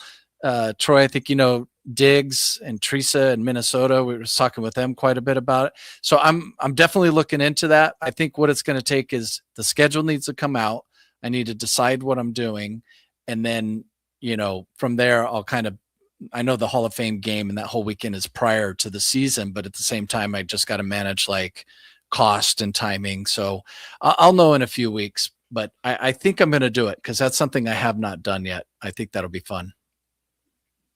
We've got pretty much 2 of the same questions here. I'll pick Predators because Raider Knight asked the same thing. What was your favorite game? Rams Seahawks Thursday night in Seattle. It was a crazy game. It was the game where the Rams were up by 16, and then the Seahawks ran a punt back, and then they got another touchdown. They were going for 2 points to tie it. They didn't get it, but then suddenly we were in the stands thinking like, okay, they didn't get it. The Seahawks are down by 2. There's still some time left, but they were setting up for the kickoff, and all of a sudden they keep showing on the screen the replay. It's like, it's obvious he didn't catch it, but it was that thing where they say it went backwards and it rolled into the end zone, and the Seahawks player picked it up. That was so insane. And then it went to overtime, and the Rams scored first. The Seahawks scored second, and instead of kicking the extra point to tie, they went for 2 to win the game, and they did. That changed, honestly, from that point forward, because, the NFC West was really tough. Niners, Rams, Seahawks, they all made the playoffs. But the Rams were in number 1 seed in the league at that point. And that game flipped the whole dynamics of the rest of the regular season and the playoffs, because then the Seahawks opened the playoffs at home against the Niners, blew them out. And then they had the NFC Championship game at home against the Rams. And that goes back to that Thursday night. Yep. And that Rams Seahawks game for the AFC or NFC Championship was the Super Bowl. It was like whoever came out of that was going to kill New England. And I had no doubt about that whatsoever. God, yeah, that Thursday night game was just crazy. I think Denver would have been a better Super Bowl than the Patriots, but yeah. But F the Broncos. Exactly. Well, I still hate the Patriots more. The Patriots are my number 1 most despised team. See, that's what it's very geographical, isn't it? Like it seems like you should root against the division rival, but it depends on the people around you and the teams around you and the history. Yeah, because I got to live with the fans around here. That's the problem. I don't have to live around Denver fans. That's right. I can tolerate Raider fans giving me crap because I'm cheering on the Broncos for whatever reason. I just don't like the Patriots that much. I was a huge Broncos fan. I shouldn't say that, but I was an even bigger Patriot hater that day, I should say. Yeah, exactly. I get it. I get it. Yeah, I think even my allegiance or my hatred towards our divisional rivals changes. I don't think the Chargers have ever been on top because they've never done anything. But growing up, it was the Broncos. It was John Elway, because every year they were getting in the playoffs. And then like in the early 90s, they beat us a couple of times. They beat us once in the playoffs. It's just like the Broncos. I hated them so much. And then he won 2 Super Bowls at the end of the 90s. And, and then Manning got one. So it was like Broncos were the most for a while. But I tell you, this era of the Chiefs has quickly surpassed that. And, Holmes and those fans and their 3 Super Bowls is really now the Chiefs are on top for hatred. Yeah. Let's see. Let's see. So I think we answered we asked all the questions, and then actually the chat kind of banged out the rest of the record talk stuff. So we're gonna skip that. I'm not gonna ask those. We're gonna move on to Raiders talk. How much time do you really have? I'll have to jump for this, okay? But I think I'll leave you with one more note on the Guinness journey. When I started it, the whole focus was planning and schedule and just getting, checking all the boxes. And it was just very much about like, okay, I got to do this, I got to do that. It was, and it took me about 2 or 3 games to realize that this whole journey was a people journey. Because it was every game where I was connected with people in advance or connected with people at the game was far better than the experiences where I went to a stadium not knowing anybody and just kind of had to find my way around. It was a million times better. And it was just these connections through the draft, through the super fans. I would meet people here at this stadium who would put me in touch with people at the next city I was going to. And they all wanted to help out. And it was that. I didn't think about that before the journey started. I didn't think about that. Like this whole thing is really a people journey. It's football. It's supposed to be fun, and you have fun with people. You don't have fun just sitting there by yourself thinking about football. You know what I mean? Like, well, maybe I do, but yeah, no, it was a people journey. It was great. And it just, being able to talk with you guys, and thanks for having me on. I really appreciate it. I do have one question I do want to ask you, because I think this means a lot to both Nate and myself. Did you ever expect to influence other creators in Raider Nation the way you have? And what advice would you give someone trying to build something in real Raider Nation? Because I have a personal thing I want to say, but I'll let you answer that first. I didn't expect it. And I think that I have influence some people a little bit because I've had a few people tell me, but I don't have this notion that I've like influenced a ton of people that's been this huge impact. I think if anything, what I've come to realize about the Guinness journey is that I think I've inspired more people to try to beat the records. I've had people reach out to me. I realized I publicized that so much that suddenly people are like, oh, I didn't realize that was something you could do. I might try that, so I won't be surprised if somebody beats one of the records soon, but we'll see. Yeah. I just want to let you know that watching your journey and actually being part of it, because I was in 2 situations, I was part of it. And so was Nate too. I saw you when you started this. Granted, it wasn't the first game of the season, but it was the first Raiders game of the season when you were here in New England. And then as I watched your journey throughout the season, and then when we reconnected in Philly and having seen what you went through, it actually inspired me to make a change on one of the shows I do. So like on my Friday night show, I don't talk just Raiders on Friday night. I talk all 32 NFL teams. And watching you interact with these different fans from all these different fan bases, that impacted me to the point where I said, you know what? If a Raider fan like Brian can go out and do this and represent the Raiders the whole time while talking to these other fan bases and some of our heated rival fan bases and be successful at it, I should be able to give this a shot too on a Friday night. So I do the live call-ins with fans from all over. I've got a regular that calls in every week. He's a Texans fan, and he calls in religiously every Friday night. So you inspired me to do that, to kind of spread my wings a little bit and not just pigeonhole, but not just stay Raiders focused. It's like time for me to kind of expand. You know, I love that. So I love that. I thank you for that, because that had a huge impact on me. So I definitely thank you for that. Yeah, thank you for sharing. And that means a lot. It really does. Yeah, and I just want to say the same thing. You know, you inspired me to start on, you know, a content journey. Like I said before, I had done like some little interview stuff in here from watching your channel and other people's channels like that, and it's really got me to start, you know, kind of spread the love that I have for the Raiders. And I just want to thank you for that. You know, putting yourself out there, seeing, you know, other Raider fans like that is, you know, extremely inspiring, and I just want to thank you, you know, for sure. That's amazing. Thank you guys. I really appreciate that. Seriously, and we're not bullshitting. Thank you, man. It's 100% true. Because I said that to Nate, I said, I want to ask him this question.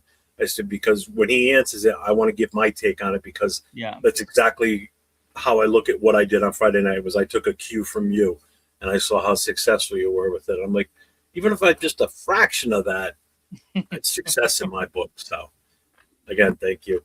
That's amazing. So you got to take off. Yeah. So I want to thank you for being here with us. We talked originally, it was going to be about an hour or so. We've been out for almost 2 hours. It flew by, man. I was having fun. Yeah. It did, you know, and I'm glad you were able to come on and do this. And we'll meet up again at some point during the season. See you, sure. Yeah. There we go. Yeah. You know, is your girl going to be there with shots? She will. She definitely will. Okay, good. then I'll be there. You know, maybe I'll see you in New England this year. Maybe I'll see you in, you know, if you come out for the Raiders Jets game, we'll see you then too. But, we'll know a lot come Wednesday at 8 p.m. Eastern time. Yes, sir. Yes, sir. Right. So everybody say goodbye to Brian. It's been a wicked good sport tonight coming in here and doing this with us, and appreciate you. And I'm impressed with your record, and let's hope it never gets broken. But somebody asked in the chat if we can get a Raiders out of you, like a regular Raiders chant. Oh, okay. You'll get that out of me. I'm going to show you one last thing before I go. I mentioned a couple times this Hispanic Hall of Fame thing, right? It was at Raiders headquarters, but it was like 7 players were inducted into the Hispanic Football Hall of Fame, and it was awesome. Anthony Munoz from the Bengals, Ron Rivera from the Bears, later the coach. Yeah. Tom Flores, Jim Plunkett, Ted Hendricks. So there were some Raiders in there. I met Ted Hendricks before. Oh, he's great. The Mad Stork. He's hilarious. But I got this helmet here. That's their logo. And it's got Munoz, it's got Rivera, it's got Hendricks, it's got Plunkett. Flores didn't sign it. His health is not great, so he didn't come. But they also did Player of the Year, high school, college, and pros. And the Hispanic College Player of the Year was Fernando Mendoza. Oh, look at that. That's so cool. Yeah. So that was a nice pickup. I normally don't buy like a lot of memorabilia or things like that, but I did get that. It was good. So that's pretty cool though. It was great that the Raiders hosted it because we have such a long legacy of diversity. You know, the first Hispanic quarterback coach, first black coach, black women, Sandra's president. Like, you know, it made sense that it was at the Raiders headquarters for the first one. It won't be there every time, but yeah, it's a really cool thing that they're doing. So I was glad to be a part of it. All right. With that, I'll leave you with a Raiders. There we go. Clip that. All right, guys. Thanks, Brian. Brother. Thank you, guys. Thank you. Cheers.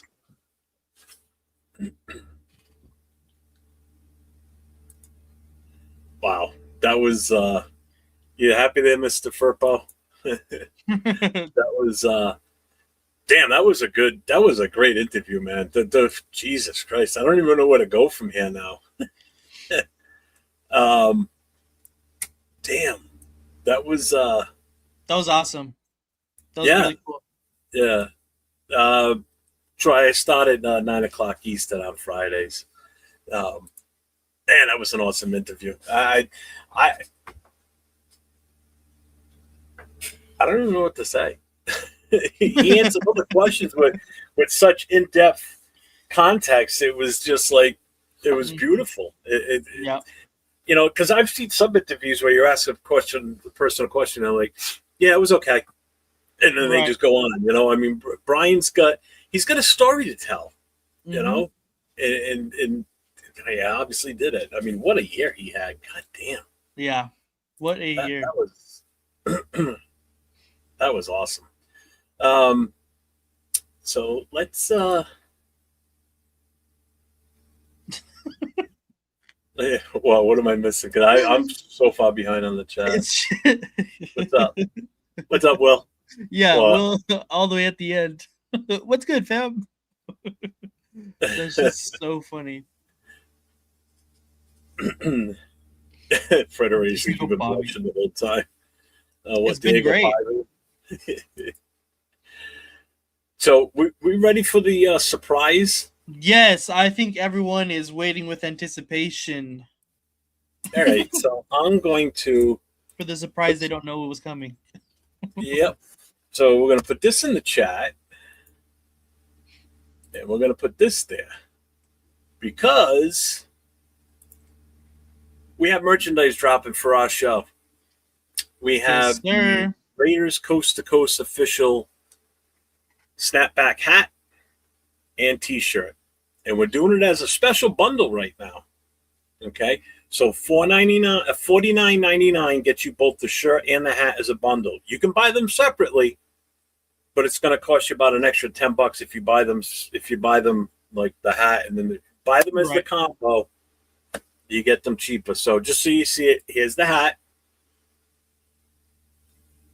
Sick, honestly. I thought I heard the smoke alarm going off next door, but it's her car. It's her car. So on the front of the hat, you're going to have this logo. Let me do this so we can blow it up bigger. There we go. Oh, not that. Not that. Not that. Come on. There we go. So that's the front of the hat. And this is the back of the hat. And here is the shirt. That's the front. And here's the back. East Coast, West Coast, one Raider Nation, 401 and LV10. Yes, sir. So we are launching this merchandise as of tonight. And while we are speaking here,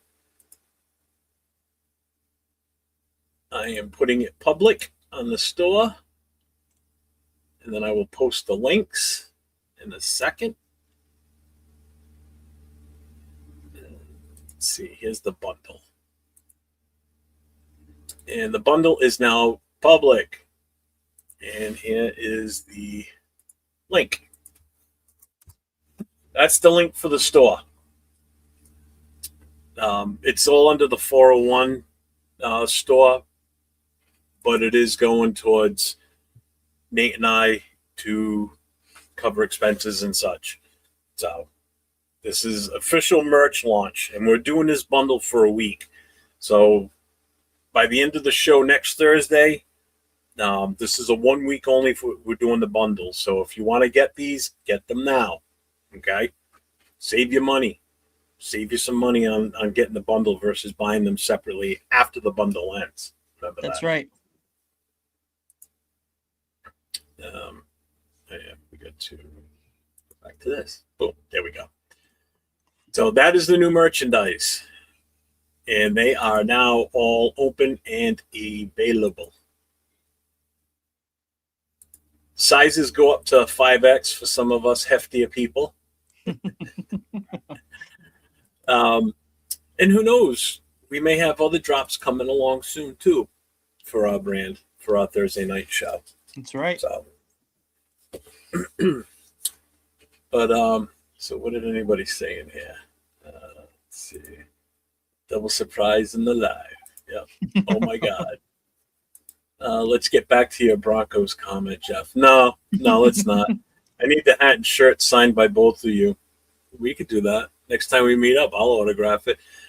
Like the hat on my store, it's going to be, that's it. I'm as soon as they produce the two that were ordered, the one for me and the one for D-Menace, I'm changing the logo because I didn't like the way it came out. So I told D-Menace, I said, whenever we get together, if you've got your hat, I'll autograph it and I'll mark it down 1 of 2. And right. I only wear it if Nate and Jeff's face are on it. Oh, it did. It's a 401 rated Jeff production. Yeah, okay. I can live with that. The shirt is dope. I need it. Send merch to Mendoza. Ugh. But there it is, folks. You know, what it is? Here's the thing. Nate and I, we've been doing this show for a while now. So when this season starts, when the 2026 season starts, Nate and I have been together for 2 years doing this Thursday night show. And I absolutely love doing my Thursday night shows with Nate because he brings a different aspect than I do. You know, he brings the knowledge when it comes to some of these players, the technical stuff. I just like to talk. So if you haven't realized that by now after all this time. But no, I mean, again, we get along great, you know, so this has been a tremendous show. This has been a great experience doing this with you, Nate. And now that we're able to expand this even more now by having this merchandise, that's, you know, we're expanding basically. You know, we're trying to broaden our horizons and open this up to other fans, you know, to the chat. Yes, sir. So remember, no, the promo code. Sorry, I didn't tell you this. The merch drop promo code is Coast2Coast. Hey, hold on. Did I put that in there as the code? Shit. Did I put that in there as a code? No, I apologize. No. The code is C2C 2026 is what it is. My bad. There you go. There it is. My bad. Here it is. Here's the promo code. C2C 2026. So after next Wednesday, code's out. I mean next Wednesday. So yeah. You got anything else you want to add? We're obviously not going to get to the big board tonight. Yeah, no, that's fine. I like the fact that we got a little bit more time with Brian today. Oh yeah, I would definitely. I'm glad we didn't cut it short. Like he was able to keep going because he was having fun. We were having fun with it. The chat was having a blast. The chat was super active. I know I didn't get to everybody's saluting us as they came in. It's just I was trying to concentrate on making sure we asked them the questions that we wanted to, but at the same time, notating all the questions that you guys were asking and make sure we at least got those questions asked of him too. So I'm absolutely ecstatic with how this came out tonight. This was a fun one. It really was. Yeah, it was a great one. Yeah, for sure. But well, you got anything you want to add tonight? That's it. I had a great time. I appreciate everybody coming up on here. We had a great guest. Want to thank him again, of course. But yeah, that's going to be it for me. 2 years, like sexual. You're an idiot. Do I get a feeling? Yeah, you're getting $10 off just by ordering them as a combo. I mean, you want to wait till next week and buy them separate, you know, then it's going to cost you $10 more. So, but yeah, I got nothing else. So next week we'll attempt again because we tried doing it last week too, didn't we? Yeah. Oh no, we didn't do a show last week. It was your brother's birthday. It was my brother's birthday. Yeah, you're right. We were going to do it until you realized it was his birthday that day. Yeah. So we will try and get to the goal is next Thursday. We'll cover the big board and what we did for our mock drafts to see how far off we were or if we got any right. Yeah. You got anything coming up that you're doing, or are you done with the Gruden stuff now? I've been so busy, I haven't even gotten to the Gruden stuff. I'm not gonna lie. But the next thing coming up is probably Bakersfield. So that's definitely gonna be punctual. I'm gonna do a bunch of Bakersfield stuff. So look forward to that for sure. What's up, Raider Pete? Can I make a suggestion when you go to Bakersfield? Make sure my audio is correct. Yeah. Mm-hmm. Yeah, I know. Sure your audio's working, so you don't waste your time doing hours of video or whatever, and then realize when you get home, go, fuck, my mic wasn't working. So, well, the good thing about last year from Bakersfield, the good thing from last year about Bakersfield is that it wasn't a user error. It was I didn't have all the right equipment. So now that I do, there we go. Mm-hmm. I will be on tomorrow night with my No Huddle show again, which is for all 32 NFL teams, covering the news from last Friday to tomorrow at noontime when I start accumulating everything that we're going to talk about on the show. And then Saturday, and that's at 9 o'clock Eastern time, 6 o'clock Pacific. And then Saturday night, myself and Jason Downs doing Raider Nation Voices. We start at 10 o'clock on Saturday night, 10 o'clock Eastern, 7 o'clock Pacific. So make sure you guys tune in. Hopefully we get some more. Hat and shirt bundle, $49.99. Forgot to do that. I know I'm getting one.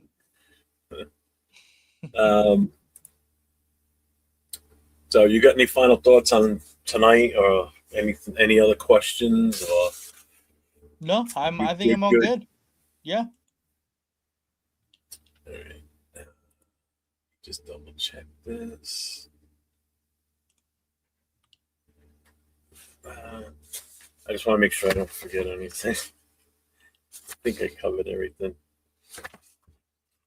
All right. So I've got one little thing that I just want to do at the end of this here. Just to let everybody know that, tonight was different. Tonight was a reminder that this fan base is different. Brian proved that.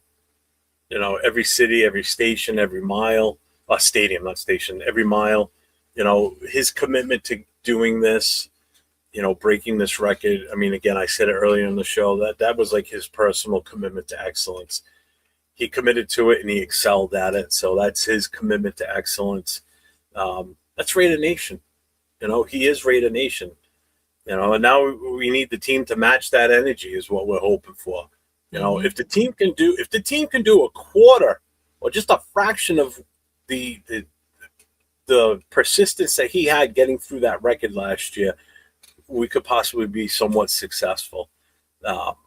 It's tough, smart, physical, accountable, no excuses. That's the standard. Again, to Brian Fowler, thank you for being on here tonight. Nate, thank you for tonight with your questions and contributing to the show tonight. It's been a great collaboration. I mean, we put in some hours prior to tonight. You especially.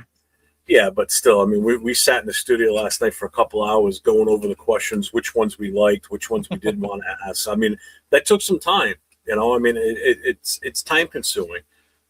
So this isn't just clicking a button, going live, and just, hey, what happens. This planning and shit.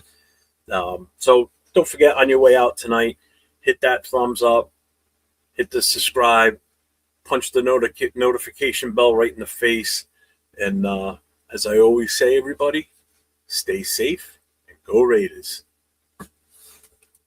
Ciao.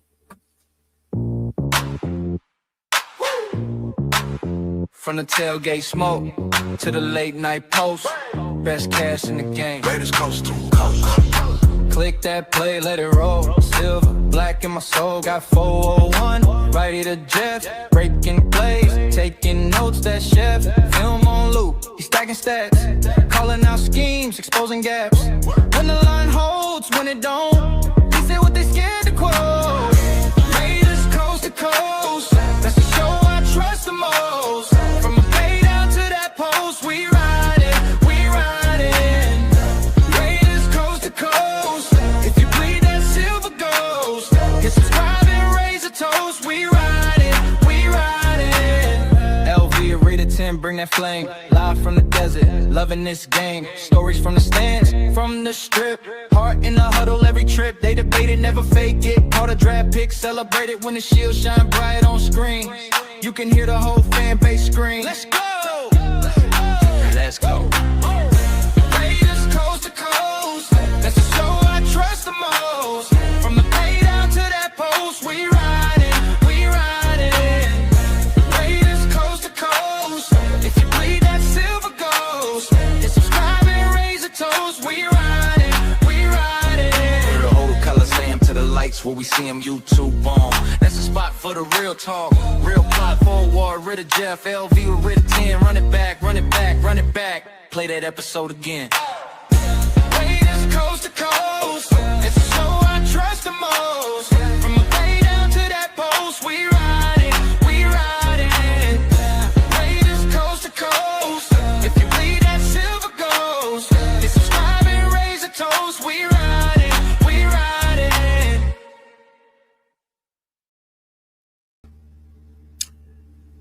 Man, that was awesome. That was so sick. It still says live. Yeah, why does it still say we're live?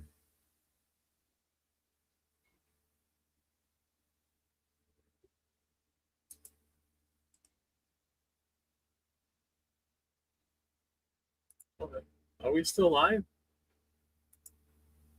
We don't want to talk bad about Raider Pete. Because you still are live. Are we still live? From the tailgate smoke